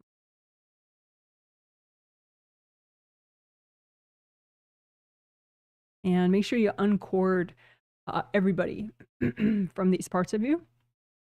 Because you could have a family member that agrees with one of these parts of you, but not the other, you know? And so you just don't want family members to be, anyone else to be a part of this situation.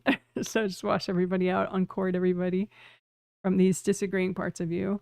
And then you can imagine any baggage that is sort of perpetuating the confusion or the conflict as like a pile in between these parts of you. And so melt away all the baggage piles. You're melting away any baggage that contributes to these inner conflicts.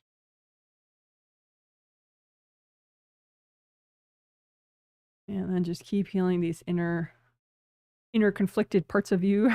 You can say too, angels, can you help me heal these parts of me? And then just keep breathing.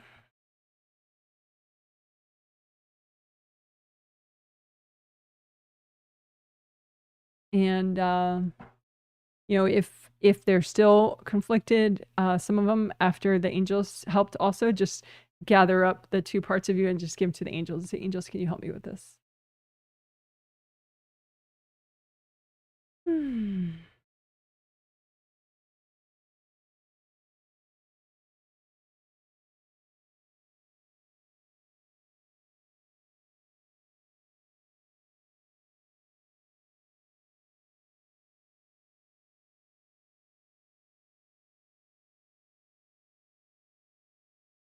We'll do it again, that same process, but we're going to also clear agreements, unhealthy agreements that you may have that are in the way of you doing this work. Because sometimes you do. So you can just imagine it like a stack of papers if you want, or a bunch of sticks or rocks, or however you want to represent any unhealthy agreements that you have with family members that might be contributing to your inner conflicts, your inner confusion, your inner disagreements with yourself. Okay, so just these are agreements that you have with family members that are unhealthy, that are contributing to your inner conflict. You can just run lots of gold light through these agreements. Just say, angels, can you help me do this? So some of the agreements will just change and become healthy. You know, they'll be, you'll change your part in the agreement and the agreement will shift. And some of the agreements will just melt away because it's like a very specific thing and you don't need it anymore.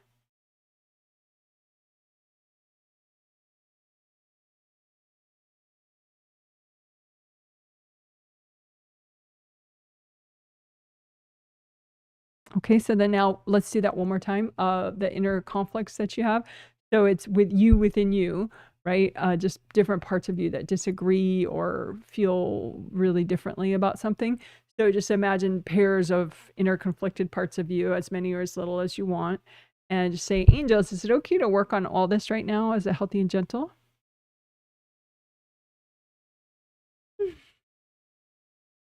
And then just give these parts of you healing. You can do tricolor soak again, red earth energy, straight up from the core of the earth, orange earth energy, yellow earth energy, lots of gold light. Melt away other people from these parts of you. You say, angels, if there are any invasive beings messing with these parts of me, can you please recycle them? And you can imagine the baggage sort of perpetuating this inner conflict or confusion as like piles in between these parts of you, piles of baggage, and then just melt the baggage.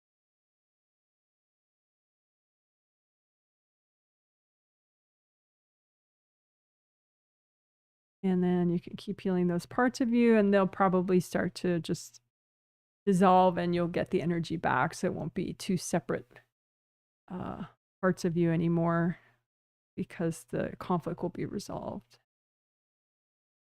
You say, angels, can you help me heal these parts of me?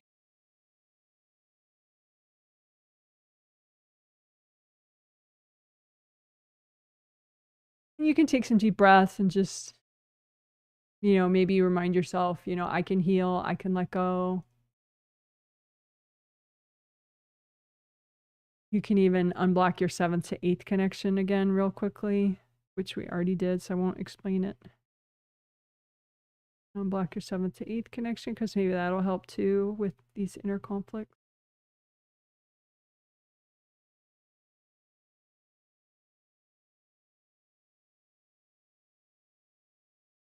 And then if you have any left over that are still parts of you in conflict, just gather them up and give them to your angels. Say, angels, can you help me with this?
Okay, so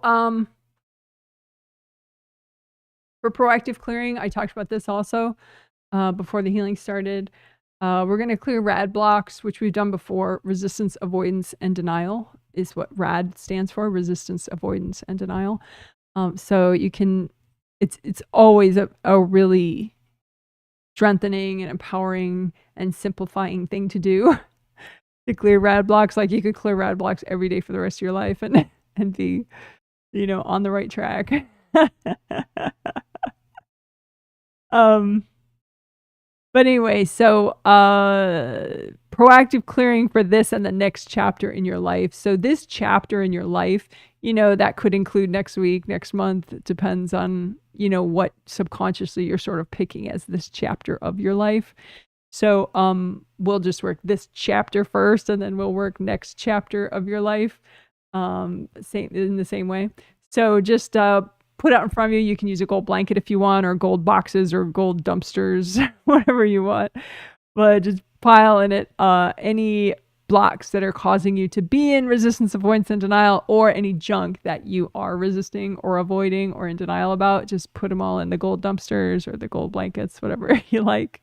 I just say, angels, is it okay to clear all this right now? Is it healthy and gentle?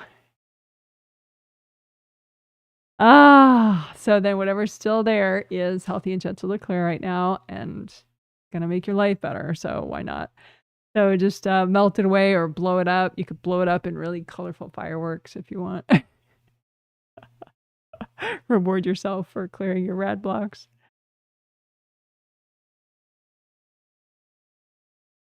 And you can put more out there. So if you think of like whatever this chapter of your life is, and what are you in resistance or avoidance and denial about in this chapter of your life, you don't have to know consciously what it is or why. Just pile it out in front of you into dumpsters, boxes, blankets, whatever. And say, angels, is it healthy and gentle to clear all this right now?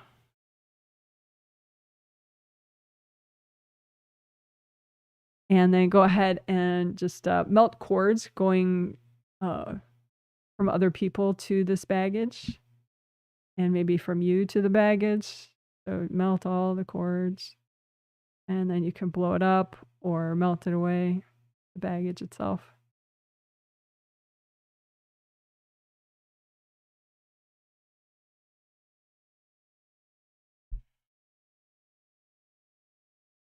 All right, good job.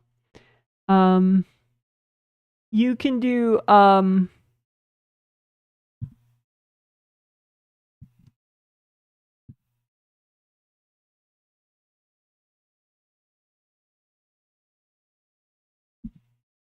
you can do healing flowers also, just to give yourself nurturing and support and nourishing for this chapter in your life right now.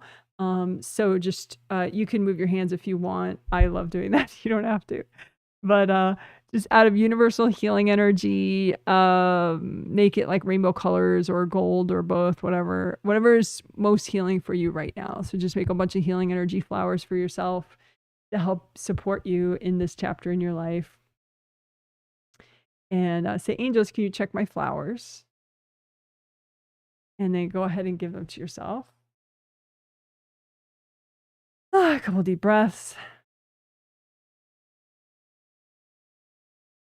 And go ahead and do it again.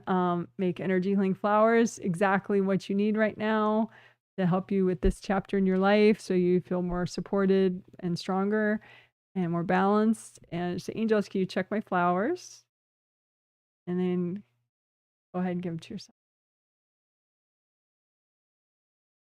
All right, good job. So now we'll do the same thing, but for the next chapter in your life. So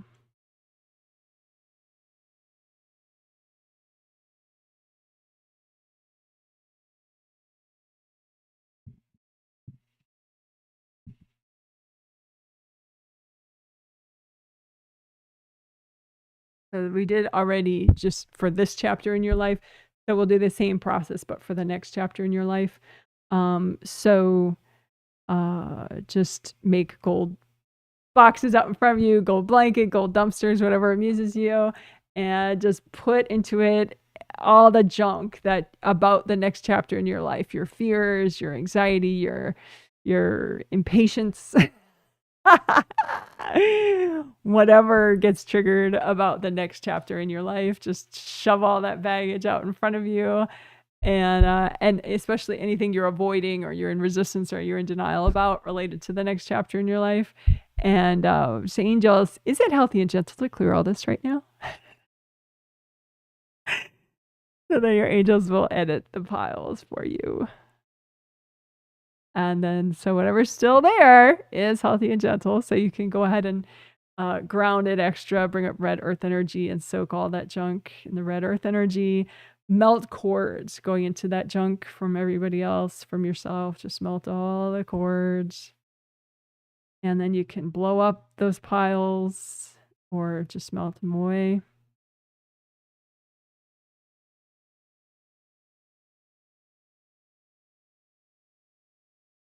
All right, so we'll do that again.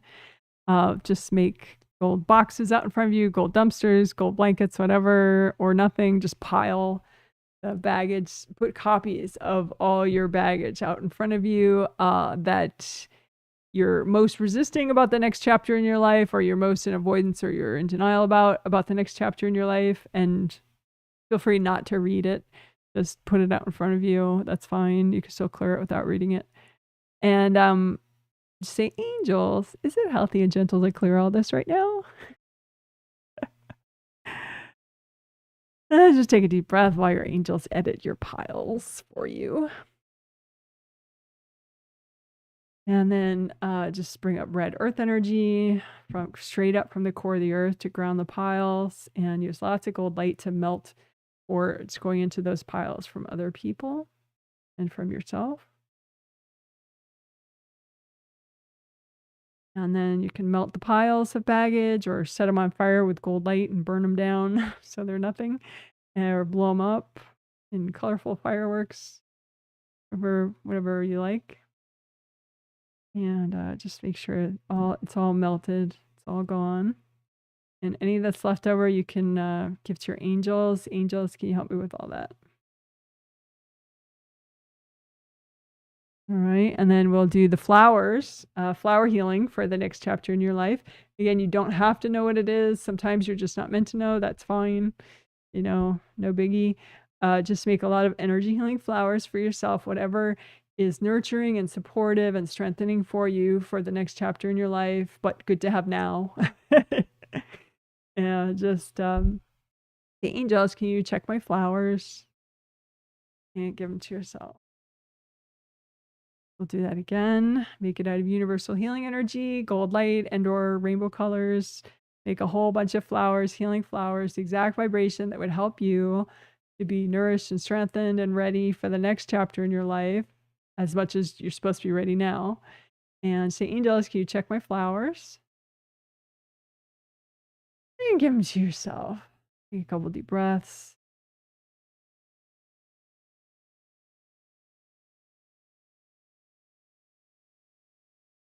All right, good job.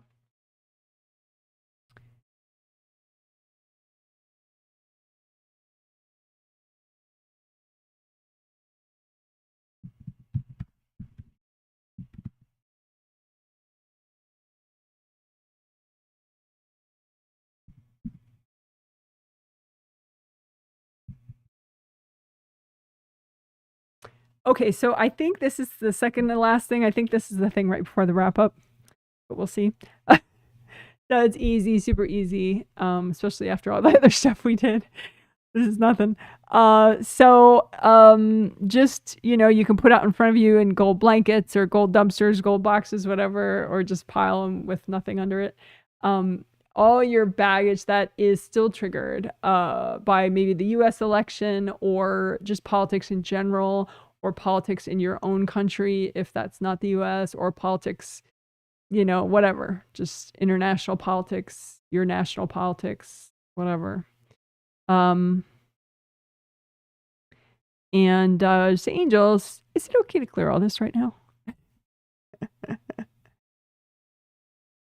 And definitely, ground that pile of baggage with red earth energy straight up from the core of the earth and melt clear everybody out of this baggage. You may have people that disagree with you politically, or people that bond with you because they agree with you politically and they're sort of in your baggage. So just wash everybody out of these piles, melt the cords, and then just go ahead and melt this political or election baggage. And it can be past life baggage too, because not everyone perfectly clears all things before the end of their life. So a lot of leftovers sometimes. So just melt all that baggage. If you have any leftovers, the angels, can you help me with this? We'll do that one more time, especially since I didn't really mention out loud the past life part of it until we were almost done. So again, put gold blankets or gold boxes, gold dumpsters, or nothing out in front of you to put the baggage in, and then just keep all your politically triggered baggage or election related baggage, including baggage about politics from past lives that you don't know about consciously, but just with your intention, you just put it out there. All your election related and politics related baggage from this and past lives, including stuff that people have dumped in your space. That's not really how you feel, but it's dumped in there and it's election related or politics related. And to angels, is it healthy and gentle to clear all this right now? Deep breath while your angels edit your piles. And then go ahead, ground the piles by bringing up red earth energy straight from the core of the earth into the piles. And then melt cords going into these piles from other people. Wash everybody out of your piles completely. That will help with backlash stuff if you're thorough and you wash people out. And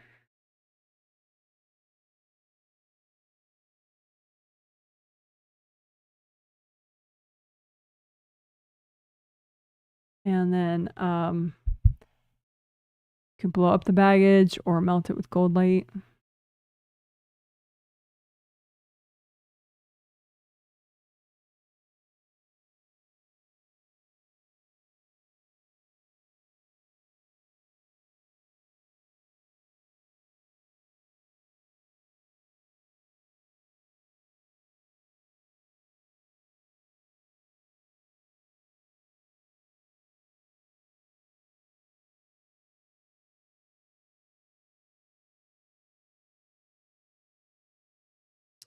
All right, good job, good job.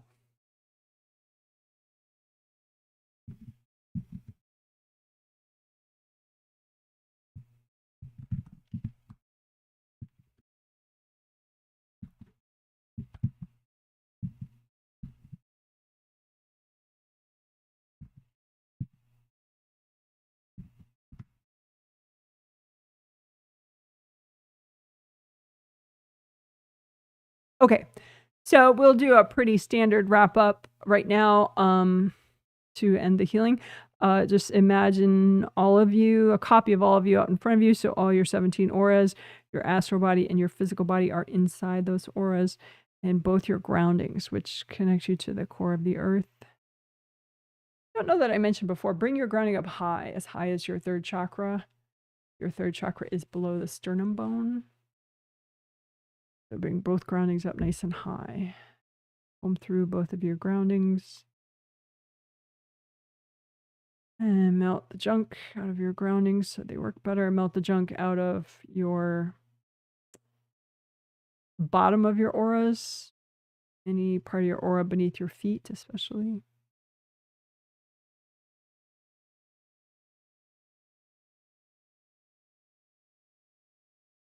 Comb through your auras that are, the parts of your auras that are closest to your body. Astral body and physical body. Those are the most likely to get blocked up. Closest to your body.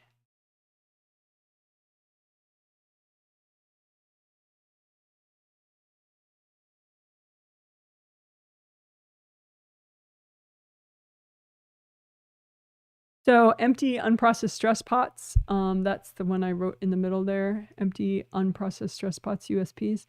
So it's a visual image. You don't literally have stress pots, but it's a representation, an easy representation of your ability to handle new stresses. And just are you caught up on your processing? Because if you're not caught up on processing stress and kind of getting a grip on it, then you're not ready for new stuff. And it's better to be ready for anything and just feel like you're caught up, right? So just imagine all your stress pots out in front of you and check to see if they are empty. Because if they're empty, that means you have free space. You're all set and ready for any new stresses, even if they can't be processed instantly. You kind of have this free space. So just empty out your unprocessed stress pots, melt the contents with gold light. So you're catching up on all your processing. You're up to date processing your stresses.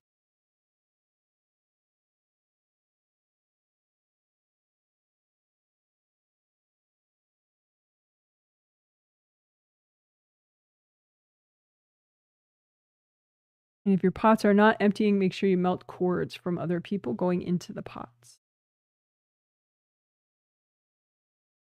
All right, good job. So that's empty unprocessed stress pots. Uncord backlash people, I'm doing it in a jumbled up order, but uncord backlash people, I wrote as uncord B people, just for short. But backlash people are people that are, just most likely to throw energy at you for some reason or another. So it could be a neighbor, it could be, the parent of your child's friend, it could be a relative, it could be an ex-husband, it could be whatever. It doesn't matter who they are. They're just backlash people most likely to throw shit at you on a spirit level. So it's a useful thing to know, to not to demonize them, but just to kind of keep track of that. Are you overly vulnerable to your backlash people? Because you don't want that, right? So just imagine yourself and then just line up all your backlash people. Don't do anything to them, but just imagine them all in a line. You don't have to know who they all are, but just imagine the row of all your backlash people. And then there's you. And just check for cords between you and the backlash people, because usually that's sort of one of the ingredients of a backlash person is they're corded to you. So then your change is overly disruptive to them because you're corded. So just melt the cords between you and your backlash people, even the teeny weeny ones that you almost don't even notice. And don't send the person gold light, just use the gold light within your space and just outside of your space. And melt the baggage of yours that the backlash people keep cording. Melt all that baggage. And this is a great way to, just sort of speed up your growth with having strong boundaries with people. Just, check, okay, well, what are those people keep cording? And then just melt what they're cording. Because people can't press your buttons if you don't have those buttons anymore.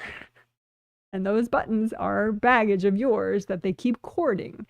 So you can't make them stop trying to manipulate you or whack you or whatever, but you can keep clearing your buttons and keep growing and evolving so that you're much, much, much harder to stop, to manipulate, to shut down, right? That's the idea. So again, imagine yourself, imagine your backlash people, melt your cords between you and the backlash people, melt the baggage that those backlash people love to cord. Melt it away.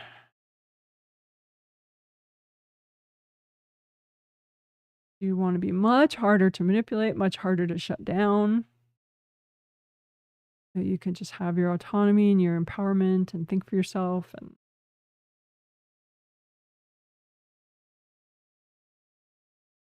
it's not that they would never, ever be able to damage your space ever again, but it's likely that you can have a lot more control over how severe the damage is. And maybe too, they wouldn't be able to damage you anymore because you would just clear so much of your baggage and get so good at melting cords that their stuff just wouldn't come through in the same way. Just be so flowy. You'd be much stronger. All right, good enough. And then the first one that I said, clear STEBs.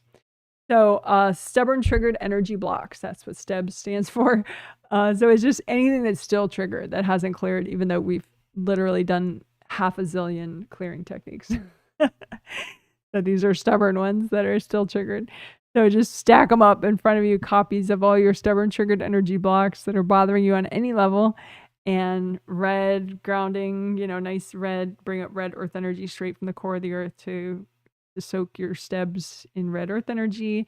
Melt cords going into these STEBs from other people or from yourself. That's probably why they're still not cleared, is because somebody's cording them. So wash everybody out of your STEBs and melt your resistance out of the STEBs, because sometimes it's just you making them hard to clear. So just melt away your resistance. Resistance is like glue. It glues everything together. So just melt away the resistance and just let all that melt away.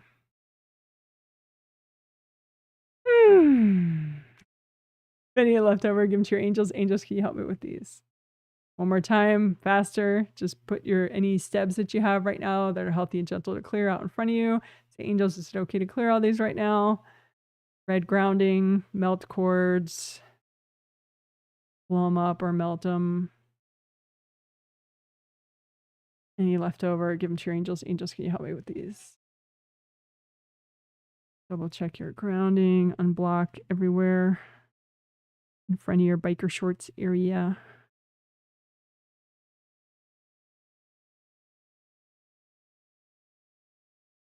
So you can have mask blocks. They're, blocks that kind of adopt the shape of your biker shorts area. Let's show that biker shorts thing again. So you can have blocks that are in the front of your biker shorts area.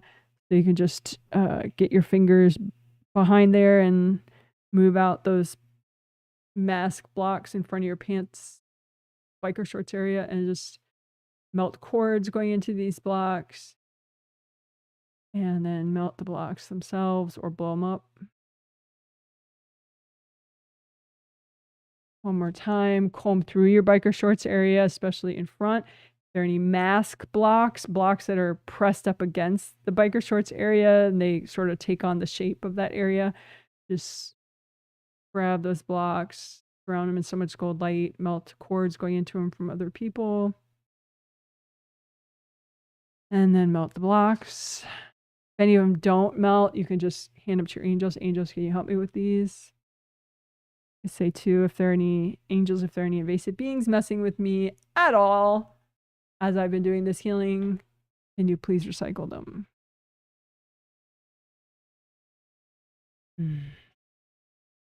All right.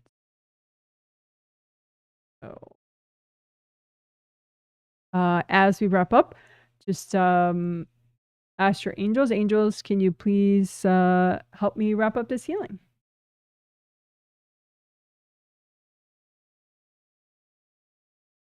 Angels, can you help me have strong family boundaries?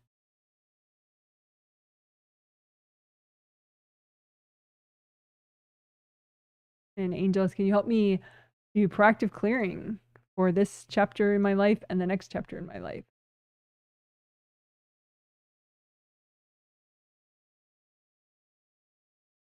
All right.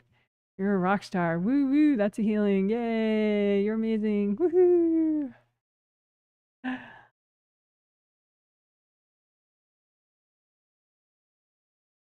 like it when it does double.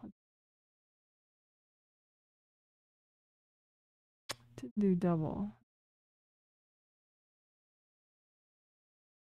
There we go. Finally. Let's do it again. Hey, both at once. I love that.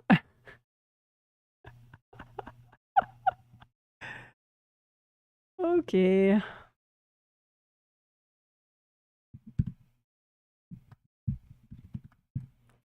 Okay, so I am going to look at chat comments. I welcome any chat comments that are about the healing theme or themes or about what we discussed in the healing or how you're doing, how you're feeling after the healing, whether you healed yourself only or I also healed you. I would not encourage read my life story type questions or multiple questions because I'm going to try to get through this quickly because I just healed 150 people. At some point, you know, like a couple days from now, well, I'll be on vacation. I'll be taking time off. I take time off in between the sets of healings. But eventually I would get to the comment. If you wanted to, like, say, if you're working on repairing your chakras and you're not sure if, you know, you're repairing them enough or thoroughly enough, you know, you could post under questions under a video at any time and I get to it when I have time. All right. Get to it meaning I post a reply to your video comment under your comment. Let's see. Looking for comments I haven't read yet. Hello from San Diego, California. Hello to you. Hello, hello. Hello from sunny Canada. I could wear shorts weather in Ottawa. Really? But some people wear shorts in like really freaking cold weather, so. Funny, I typed the word shorts and you said biker shorts area healing now in the live stream. That's cool. Someone says, "Hi Janet, I am unable to concentrate on you. Possibly beings messing with me. Feeling very triggered right now. I will finish watching tomorrow. Thank you for healing me." You're welcome. Yeah. Well, you know, sometimes when you really need the healing, you kind of self-destruct in the moment. So yeah, that's kind of a thing that you've been working through, but you're better at it than you used to be. But yeah, you can just work on clearing RAD blocks, resistance, avoidance, and denial blocks. A lot of times what you most need to clear, you might be most in resistance about clearing. So there's that. You are one of the people that had those extended sinus mask blocks. So that also involved being in front of your CV23 and stomach meridian points 9, 10, 11, and 12. So don't skip that part. The clear sinus mask parts. And of course the inner conflict part. And of course the family boundaries, the worst, the shittiest family blocks. Clearing worst blocks to help with family boundaries. Yeah, so this entire healing has your name written all over it, basically. So hopefully you get back to it at some point. And you can use the video to grow a lot if you want. Looking at job vacancies for the last hour and dreading the new chapter of job search, already feeling low. Well, I would say this chapter is job search for you.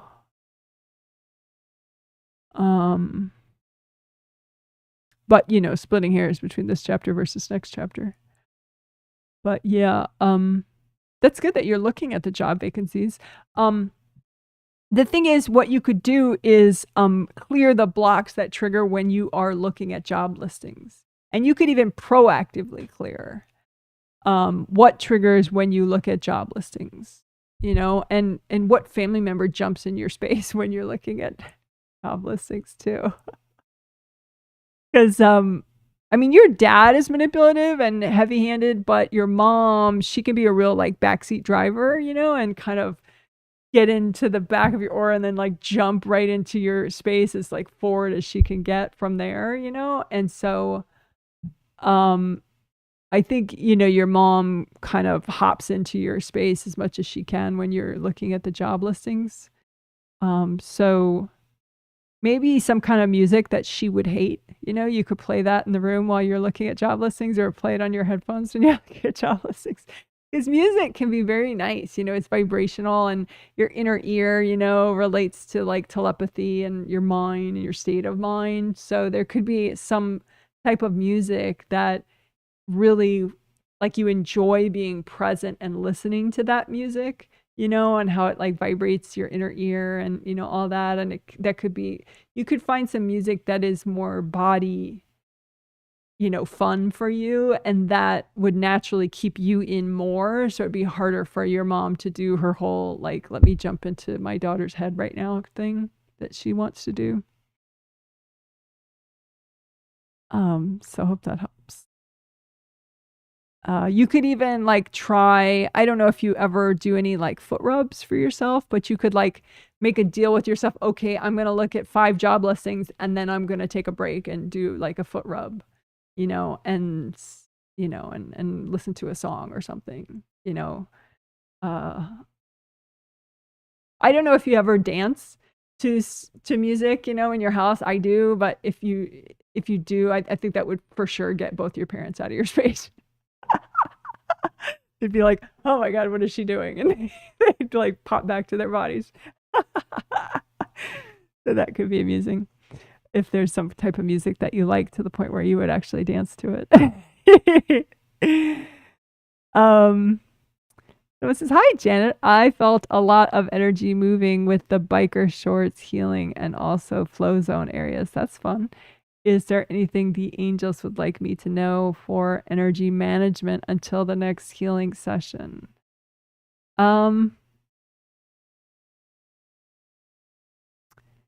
Yeah, they like, the stuff that we did in the wrap up section. There was like 3 things we did: empty unprocessed stress pots, clear STEBs, stubborn triggered energy blocks, and uncord backlash people. They're like, if you only have a few minutes, you could redo the wrap up section, or just, freestyle it if you don't need the recording of it. They think that's kind of handy.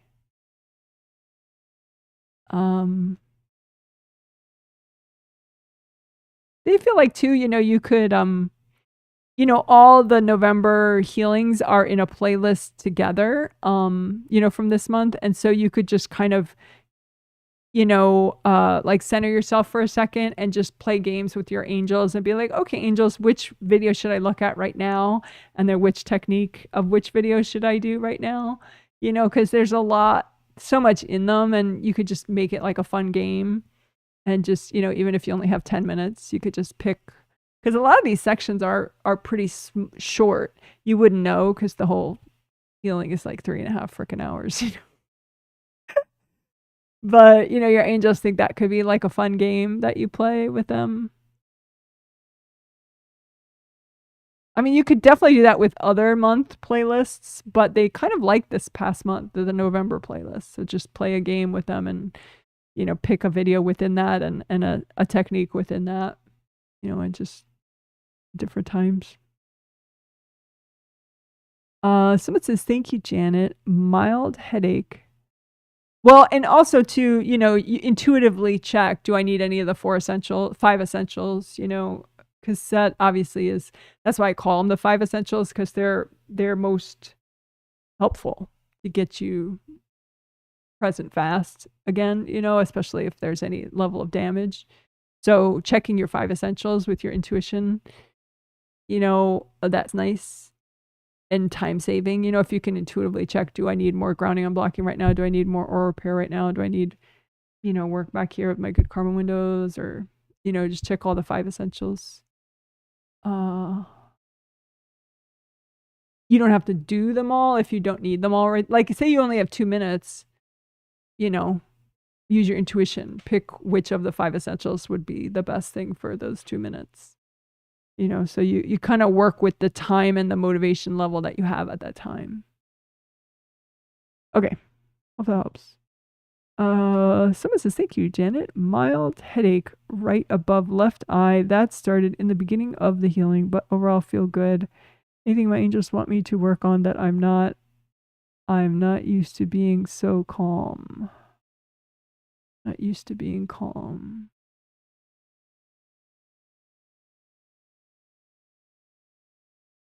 Yeah, I think the inner conflict thing is huge for you. I think that I mean, the biker shorts area was like huge too, but that's sort of been huge, you know, that's not just like in this set. But then the inner conflict thing is a big thing. In part because if you're in inner conflict, it's easier for your mom to kind of hop in your space. But when you resolve these inner conflicts that you have, it's like there's so much more flow and peace that you have. It just makes you your boundaries stronger automatically. So yeah, you could keep working that.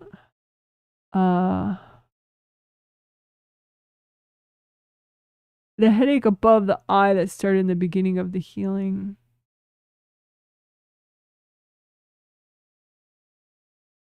So,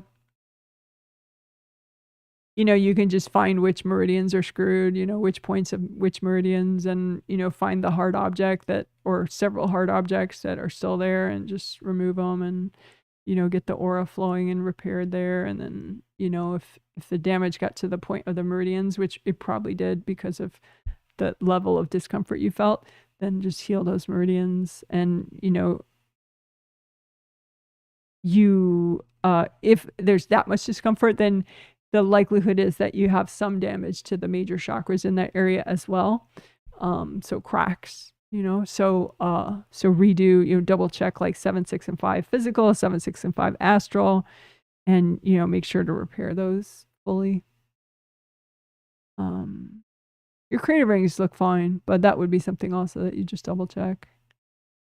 Since it was in front, it's not as much of a good karma window situation. It's more just in front. You know, there could be some mask blocks that you could melt away so that you naturally have more flow here and more safety. You know, especially if you regularly get, you know, front of head kind of pain stuff, then working more the mask blocks and, you know, removing more of those, because, you know, yeah, someone threw stuff that was the immediate cause of the pain, but it wouldn't have been able to get so far deep if there wasn't already hardness there, you know, either on the astral body aura or the physical body aura, or both. So you just do more face block work in addition to the repairing the damage stuff. Hope that helps. Alrighty. Someone says, hello, Janet. I felt meh and exhausted before the healing, and it didn't change. It's also hard to focus. I try to read myself. I tried to read myself. Hard to focus when I try to read myself. I see. Lost my place. There we go.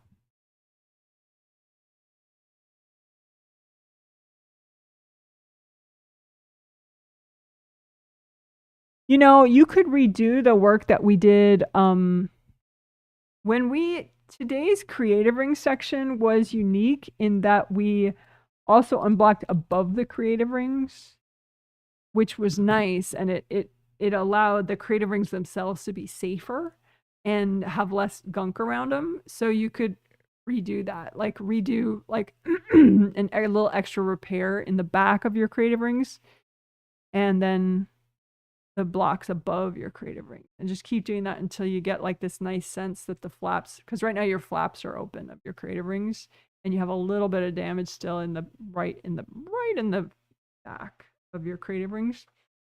And so if you just work your creative rings more and then unblock above it more, especially fourth layer above it, because you have a lot of hardness in the top of your fourth layer. So that draws in a lot of invasive energy and then draws it deeper. So, that's why today when we did repair and unblock the creative rings, we worked a lot on blocking above there, which, I mean, you did unblock a lot, but there's still more up there that you could do, especially fourth layer above there. But that could bring you more in. I mean, you got the healing, but your astral body is a little too separate from your physical body right now. Like, the part of you that's in is not, like, you're in 7 through 3, but it's like there's a big part of you that's out in your astral body. Too much of it's up there and not enough of it's down here. No, but I think if you work more creative ring stuff and just unblock and get that safe, maybe do some tricolor soaks and just sit with some earth energy, so that the rest of you can come back in. It looks like you didn't quite, I mean, it's been like an all day thing. Like, there's been part that you wanted to bring in all day and it just hasn't come in. So yeah, we'll just unblock above your head more. Your grounding's nice, and you don't have any chakra damage to your major chakras.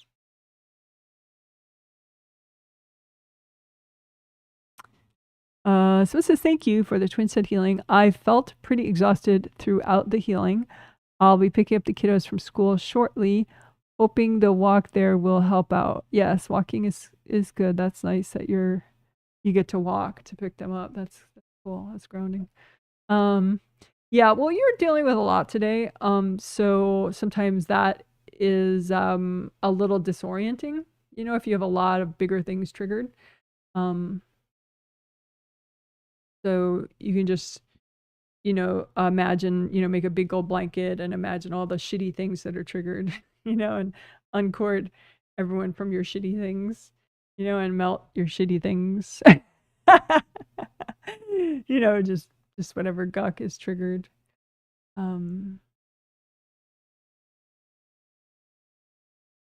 You're releasing a lot of deeper things that you haven't released in a long time. And so that can make you feel like different. Not bad, but sort of like, it can feel a little numb, but you're not actually numb. You're becoming less numb. But it's just you're releasing a lot, so it just doesn't feel normal.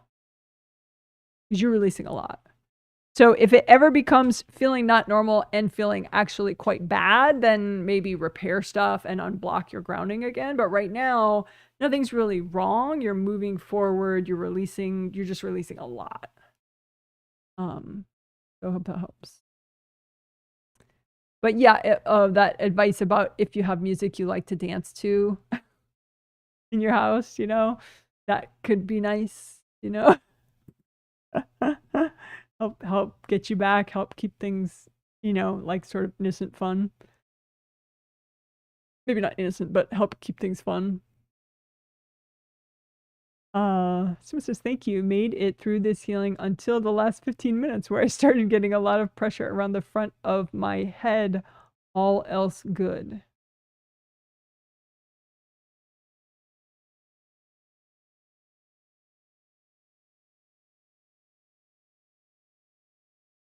It's not your mom or your sister. I think it's just a couple of face blocks that you were trying to release that are a little too much to do right now. So you can just say, angels, help me to reduce my clearing speed to that healthy and gentle level again. Because sometimes you get very excited about all this stuff. And you kind of go beyond the healthy and gentle level.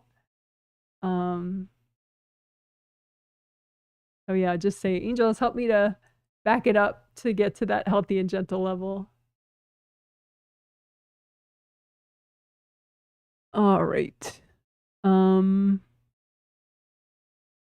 So yeah, the pressure around the front of your head was you starting to release stuff that was starting to clear some face blocks that were a little bit too much to clear. They weren't in the healthy and gentle range. Okay, someone says, thank you for the healing. Got whacked on the top of my head during part of the healing, working on repair, but feeling good. Making my best guess. Is it RAD blocks that needed to clear to be more proactive? Seems like when enthusiastic, I don't accomplish much as I'd like in a day. Even when enthusiastic, I don't, blah, blah, blah. Well, okay, there's a bunch of stuff you're talking about. I mean, the damage at the top, so you are repairing the damage to your 7th chakras. Astral 7th is fine now. Physical 7th still has a little bit of damage. It's like there's just blocks kind of gummed in there. No invasive beings in the way at the moment because you got them recycled. But yeah, there's just like, it's like this mud that just got jammed into some damage. So remove the mud. Sometimes the mud is invasive beings, but in this case it's not. So it's just a bunch of blocks. So just lift off the mud and then the repair will be better. You finish repairing your 7th. And then your GB meridian, there's some hard objects like little thorn-like short dagger things in your GB meridian. So pop those out and keep healing, keep repairing that.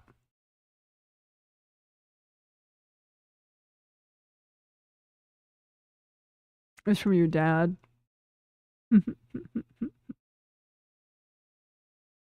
He, of course he means well, but they seem to want in a driver's ed car where the teacher in the driver's ed car has their own brake pedal and their own steering wheel. And your dad seems to feel like that's a good idea with you. So you could have like a park bench communication style discussion with him about how, considering your age, that's no longer acceptable for you.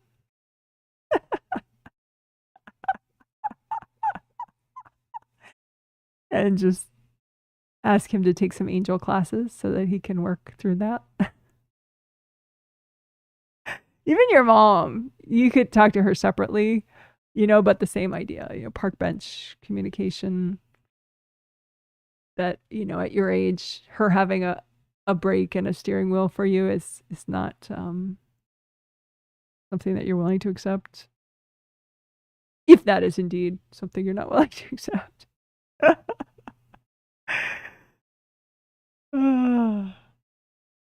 It's like they almost think that they're your angels as opposed to that you have angels looking out for you. Like they almost feel like, no, we know better. We're looking out for you. It's like, you're people that have insecurities just like everyone else. And so angels are better to look out for me in that way.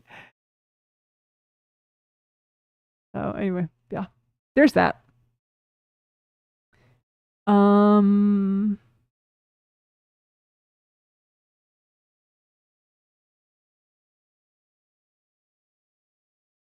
So the whole, why don't you accomplish as much as you want in a day? I would say keep, do the park bench thing with your parents, keep preparing here, and, give it a few days of trying and work on these techniques and this healing. And then, we'll see. But I think there's enough here to work on that I don't need to read that about why you don't accomplish enough, blah, blah, blah. Okay. So it says, hi, Janet. I feel stressed and irritable, which is unusual for me post-healing. Yeah, you have, it's not quite damage. It's like right in front of some of your major chakras. Looks like a person. Your mom. She's funny. Even though she got the healing. Yeah, she thinks that she needs a brake pedal and a steering wheel for you too. La la la. Parents are fun. So yeah, you could try a park bench communication with her about that. you know, that, but I'm not sure that that would so much help with her because she has a lot of repressed anger just in general in life.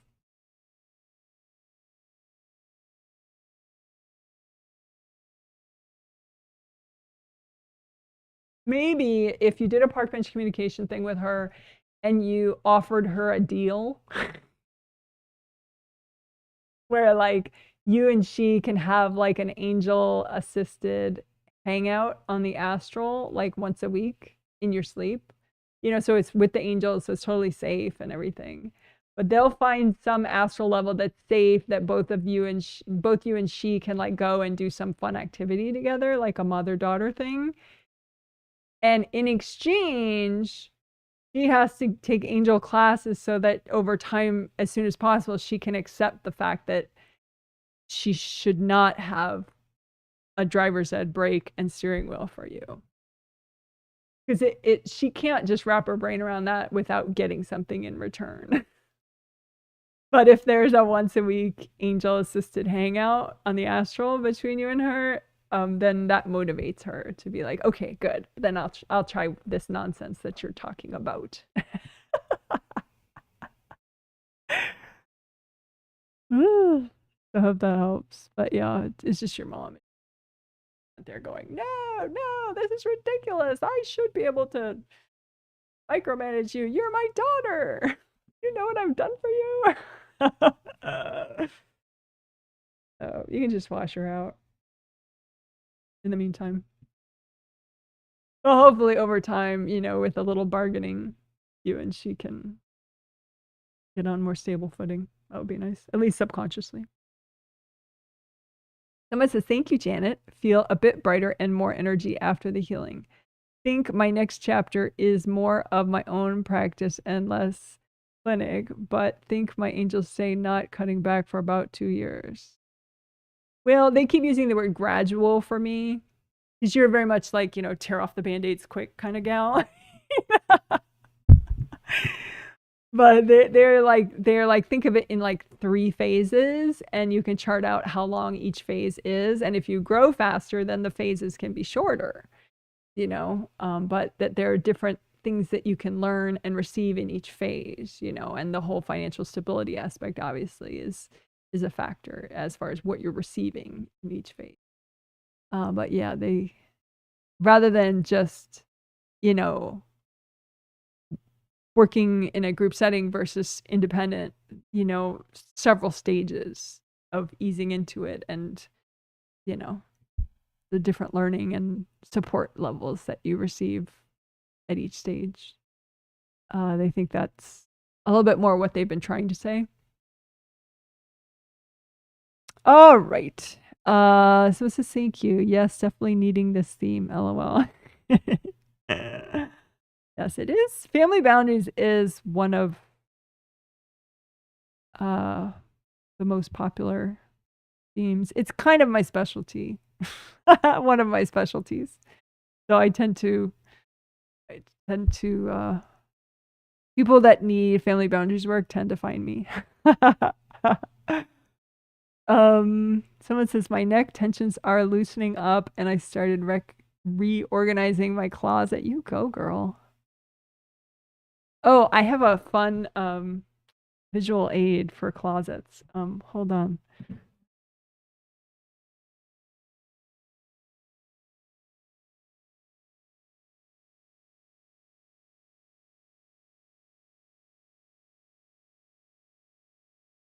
So the closets in my house, there's one that has still a whole different level of problem, but some of them it's just they weren't lit properly. Well, there were several problems, but one of them is they're not lit properly, so it's like this big dark thing. It's like what's in there, you can't really see it, right? So I got these closet lights that they're way too expensive, but I could put the link on Amazon if you want it. But it's like there's a motion sensor on this side and then the lights on this side. So if you position it right, then it's like it senses that you just open the closet door or whatever, and then it turns on the light and it projects the light not in your face but at the clothing or whatever's there. So it's kind of fun, you know, you open the door and whoosh, all this light goes on. really cute. But and so there are different settings. There's like always on or motion sensor on. So it might be too bright for the camera might freak out, but I'm gonna turn it on. Oh, see, the camera's freaking out now. But anyway, so it it lights up really nicely and whatever. So that's been fun. But I have this one closet where it's like, it's not just dark. It's like the closet is so small and it has these double doors that just like wheel around. So like you move one door open and it's still like there's so much blocked from your view, and you move it that way and there's still way too much blocked from your view. I don't know what I'm gonna do with that, but anyway, making progress with closets is a big deal on an energy level. So good for you. Good for you. Yay for making progress with closets. Because as many of you know, closets metaphorically and literally, it can be like a lot of stuff you're avoiding, or, it can just be gross stuff from previous owners that they've left in the closet space, that you can just do energy clearing of your closets for that reason alone even. Like, you can energy clear your closet and then literally organize your closet, but you can do a lot of energy clearing first if you want. I do have an audio recording. Ooh, do I still have this on my website? I do. But there's one about home energy clearing. I think it's like 15 minutes, but it does a lot of closet cleaning. Like energy clearing. I think it does collapsing gold nets, for your closets. Junk to your angels. But anyway, so that's cool that your neck tensions are loosening up. And yeah, we did in the healing, we did right when we did the good karma window stuff, the 5th essential, we did base of skull points, and we did that shoulder swoop. The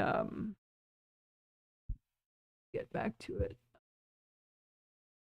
So shoulder swoop, gallbladder 19 to 21. So it's the blue-green meridian right there, the outermost one of the base of skull points. So 19, 20, and then it comes forward. The meridian comes forward to the top of your shoulder in the front one. And so we repair that a lot. That could be why your shoulder tension is less. You could do a little more of that if you want. Just that shoulder swoop area, that part of the gallbladder meridian, 19, 20, and 21. You could do more of the gallbladder meridian if you want, like the whole. I'll make sure to link below the the 12 meridians, the 12 meridian video.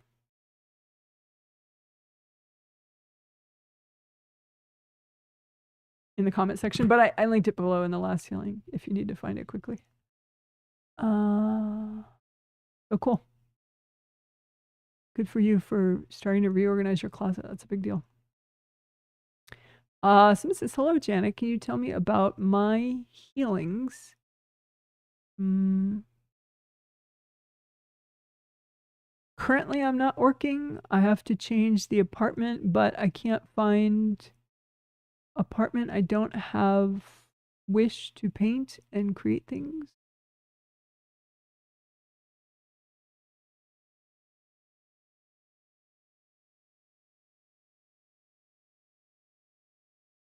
Can you tell me about my healings?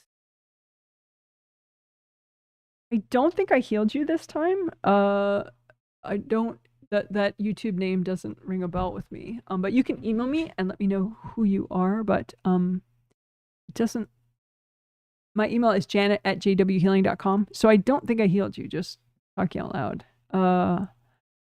You tell me about my healings. Not working, want to change apartment, blah, blah, blah. Then you write also, want to go volunteer in India in January, not working, I don't know. I'm stressed now. Hugs from Italy. Thank you, you're welcome. Okay, so I'm just going to take a quick look at you overall. Yeah, so I did not heal you. Knowing your country, that does solidify for me. I for sure know that I don't know you, but I would love to know you more. You could email me, janet@jwhealing.com. But yeah, you're in 7 through 4 right now. Your 4th chakra does seem kind of imploded. Like it's just it's blocked up a lot. There's a video that could be fun, like quick, if you do sticky gold wax on all your 7 chakras, physical and astral, you could do them separate. Yeah, that might be nice for you. Just imagine just your 7 and if chakras, like conceptualizing each one and all that, if that's a little vague and you want more, I have a 3 video set called 7 Chakras Aura Layers Flow, which helps, like, it's like a good introduction to chakras and auras and how that all flows. But you don't have to know that. I mean, you can just imagine all your major chakras, which are along your spine, the 7 physical body chakras at once, and just, use sticky gold wax, have the gold wax stick to everything that's not you, that's healthy and gentle to get rid of right now, and then just move out the wax with the junk and give it to your angels. Angels, here you go. And just keep doing that. Because your chakras are just like kind of gummed up with junk. Junk meaning other people's energy. Oops. My camera just fixed itself and then I messed it up again. There we go. All right. So yeah, I would just say keep doing chakra unblocking. Your auras, yeah, you do have some aura damage in the upper back. But other than that, your auras are repaired well. But upper back aura repair would be nice behind your head. But then just keep doing chakra unblocking, the major chakras along your spine, especially physical body 7 chakras. But there is a video we'll try to find that's quick, and it's just like sticky gold wax on the 7 chakras.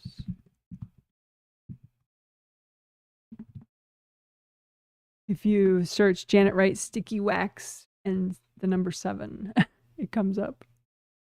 There we go. I'll just link that in the chat.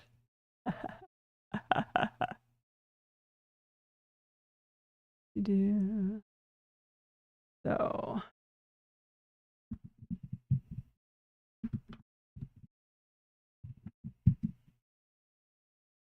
go. All right. So I hope that helps. And feel free to, if you want to purchase a healing, that's fine. You're welcome to. A set of healings that they're for sale on my website. But of course, you can also just watch and heal yourself like you've been doing. The next healing that I have is next month.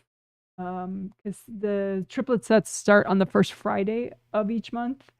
And the first Friday doesn't come till December 6th next month. So that's when the triplet set starts. But that's all on my website, jwhealing.com.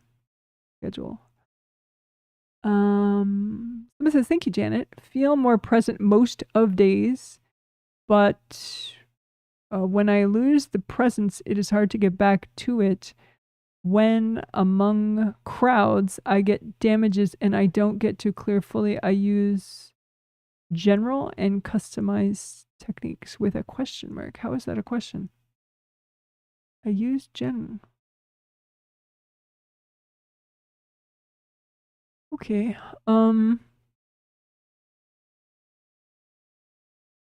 mean, I don't think the crowds damage you. Crowds don't damage people. It's just that you're getting triggered and less grounded, and so that pops you out. But it's not like the whole crowd turns towards you and starts whacking you. The crowd is not paying attention to you. Now, does your mother get more in your space when you're in crowds? Yes. Yeah, so I would, it's like it's not exactly about the crowds. Maybe that's why you don't know how to fix it when it's happening, because it's not about the crowd. It's about, your mother jumping in your space when you're in a crowd, and about you. You have some past life negative baggage about crowds, like things that happen to you in crowds, things that happen to people you love when they were in crowds. In old civilizations, big crowds were not really safe, not as much as they are now. So, it's just you're getting triggered when you're in crowds, and also your mother is triggered when you're in crowds. So, but that's stuff you can work, so that being in crowds isn't really a big deal for you anymore. I hope that helps. Someone says, thanks. It makes sense. Today I was really ready to do something, but don't know what exactly. Well, good. I'm glad it makes sense. Someone says, wow, thought it was a female friend that whacked me. I don't think so. Thanks for that. LOL, I park bench talked to them earlier this morning. Yeah, we park bench talked to them one at a time, though. I don't know if you did that. But yeah. Someone says, hey, Janet, I'm so glad I could tune in for a bit. Yes, I am too. I have felt so unproductive this month, but I feel a strong urge to rest and take it easy instead of going all in with hobbies and exercise. Could just be the time of year. Yeah, it's a big shift, seasonal shift. You know, there's less of like there's a real different energy from the earth that you get in winter and approaching winter, and it's a big adjustment. So like, you know, if you have like, I mean, I'm not a traditional Chinese medicine expert, but if you have like yin deficiencies, or if you just have, you know, yin type activities that you've been meaning to do more of, like, you know, mellow out and journal or something, you know, you may have a need to do it now that you did not at all have a need to do in August, you know? So yeah, you can just check in with what you need. Are you giving yourself what you need at this time versus what you think you should need at this time, based on, you know, what you did in August or, you know, July. So yeah, I think a lot of it is time of year stuff for you. All right, cool. Well, how about that? So I'm sure this has been way long enough. You guys are amazing, and I hope you have a good rest of November and up till November 5th, because the next healing is on November 6th, December 6th, sorry, the first Friday in December. And at least last I checked, there was still one spot left for the December triplet set. Sometimes though, it's like there'll be the like little lingering spots, and then all of a sudden later, once they're sold out, everyone's like, oh, do you have room in that set? Which is so ironic and odd. But so if you do want to be in a set that there's no room for, there appears to be no room for because it's already sold out, you could email me and ask. Don't assume, but you could email me and ask if there's room in a certain healing set that's coming up that is already sold out. My email is janet@jwhealing.com, which I will put in the chat as well. Janet@jwhealing. All right, cool. So I will show our dog. I had given a little health update on him 2 days ago, but I wasn't able to show him because I didn't want to wake him up, but now I can show him. I'll just show him though. I won't give him any treats because he's so mellow right now. Good thing. Anyway, this is the Izzy cam.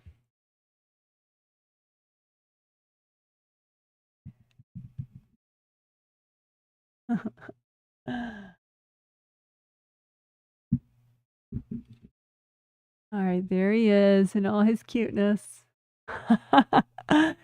So he hasn't had any more seizures in the last 2 days. So that's good. And we're being very careful to be very regular with his seizure medicine. So all is well. All is well in the land of Izzy.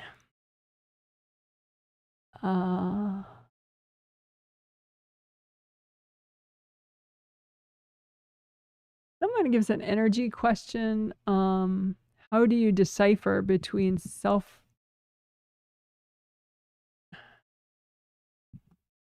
I'll have to do this real quickly. So if it's not a sufficient answer, you can repost your question under the video. and I'll reply to your video question when I have time. Anyway, you're saying, how do you decipher between self-reflection and others' projections and judgments? What chakras?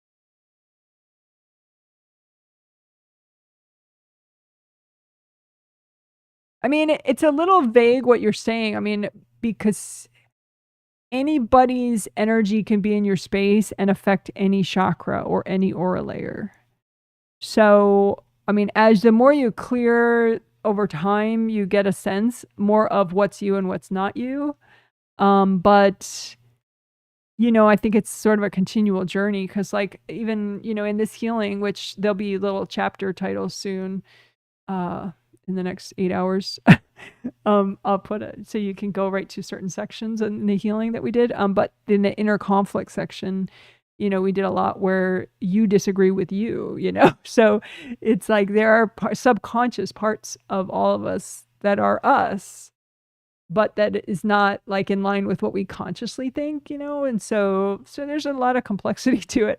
So there's not just one chakra that you would work in order to know more what you think versus what other people have shoved in your space. It's just a continual process of, you know, when you repair things, then you can be more present. When you unblock things, you can be more flowing, and it's harder for people to cord you when there are less blocks. And so then it's like you're more and more you, more and more and more and more and more. So then you just get more of a sense. But like I said, even then, you know, it's good to just keep working that, you know, like there are, you know, mind garden is a fun technique you might like. If you search Janet Wright mind garden on YouTube, you'll probably find some somewhat recent healings where we did that, and then you can just go to the mind garden chapter. So I'll just write that out here, mind garden. So you can find a healing where we did mind garden technique, and you can just, you know, imagine your mind as a garden and just lift people's junk out. You know, like maybe there's a beat up old car in your mind garden that represents, you know, your ex-husband's ideas, and you just lift the car out and give it to your angels and heal and get the flowers back in that area, you know, or whatever. Now, there are different techniques that are kind of enjoyable to work to get other people's junk out of your space in a way that would alter your conscious and subconscious thoughts in a pleasing way. So I hope that helps. But if you have another, I also have an email handout. If you wanted to email me, at janet@jwhealing.com and ask for the free 2-page chakra handout. That mentions, you know, all the major 7 chakras, their location, their ideal color, and just sort of high level what each chakra helps with. If you wanted that as a reference, it's like an email attachment. I just can email you if you email me for it. And like I said, you could post a question, you know, under the video if that's not clear enough. Someone says, glad he's doing better about Izzy. Yes, me too. That's a huge relief. I mean, we've had seizure dogs, you know, it's not like new, and we knew that he got seizures, but the fact that he had like 2.5 in like a half a day before we had to put him on medication, and then a week later he had one, it's like a little nerve-wracking. But now that he's, you know, he hasn't had, it seems like maybe, you know, it'll be pretty smooth sailing as long as we can be very careful and not have any gaps in his medication. But we'll see. Someone says, it's good to know Izzy's doing well. Yes. Someone says, okay, I got confused sometimes and I'm recovering from feeling psycho, LOL. There's hope. There's always good news with energy healing. If you feel overwhelmed, you know, you could, you know, if you want, you know, when you post a question under a video, you can put your initials too, because that'll help. Because like I don't know who you are, first name, last name from that YouTube name. But you know, if I have someone's initial, ideally first and last name is best, but you know, obviously for privacy's sake, you might not want to put that on the internet. You could email me that though, and then just say, okay, well, this is my YouTube name and this is my real name, you know, and then just, but in the comments, then you just put your initials, first initial of your first, you know, first letter of your first name and first letter of your last name just so I can kind of read more clearly. You know, because sometimes people might basically damage causes people to feel overwhelmed and really, you know, if you really feel like you're just totally out of it, you probably had a lot of damage, like chakra damage, aura damage, good karma window damage, creative ring damage, lack of grounding. The 5 essentials that we start each healing with: grounding, you know, aura repair, chakra repair, creative ring repair, good karma window stuff. Those are the 5 essentials, you know. So you could kind of intuitively check each day, do I need that work? You know, and that's why we start each healing pretty much with that. I mean, I vary, but those are the essentials to kind of make sure you're safe and stable. For everybody. Okay, you're amazing, guys. Gotta go and chill out and forget about work for a while before I do all the timestamps and chapters and healing summary stuff. So, all right, I'm going to do my little confetti bye. Bye, you're so amazing.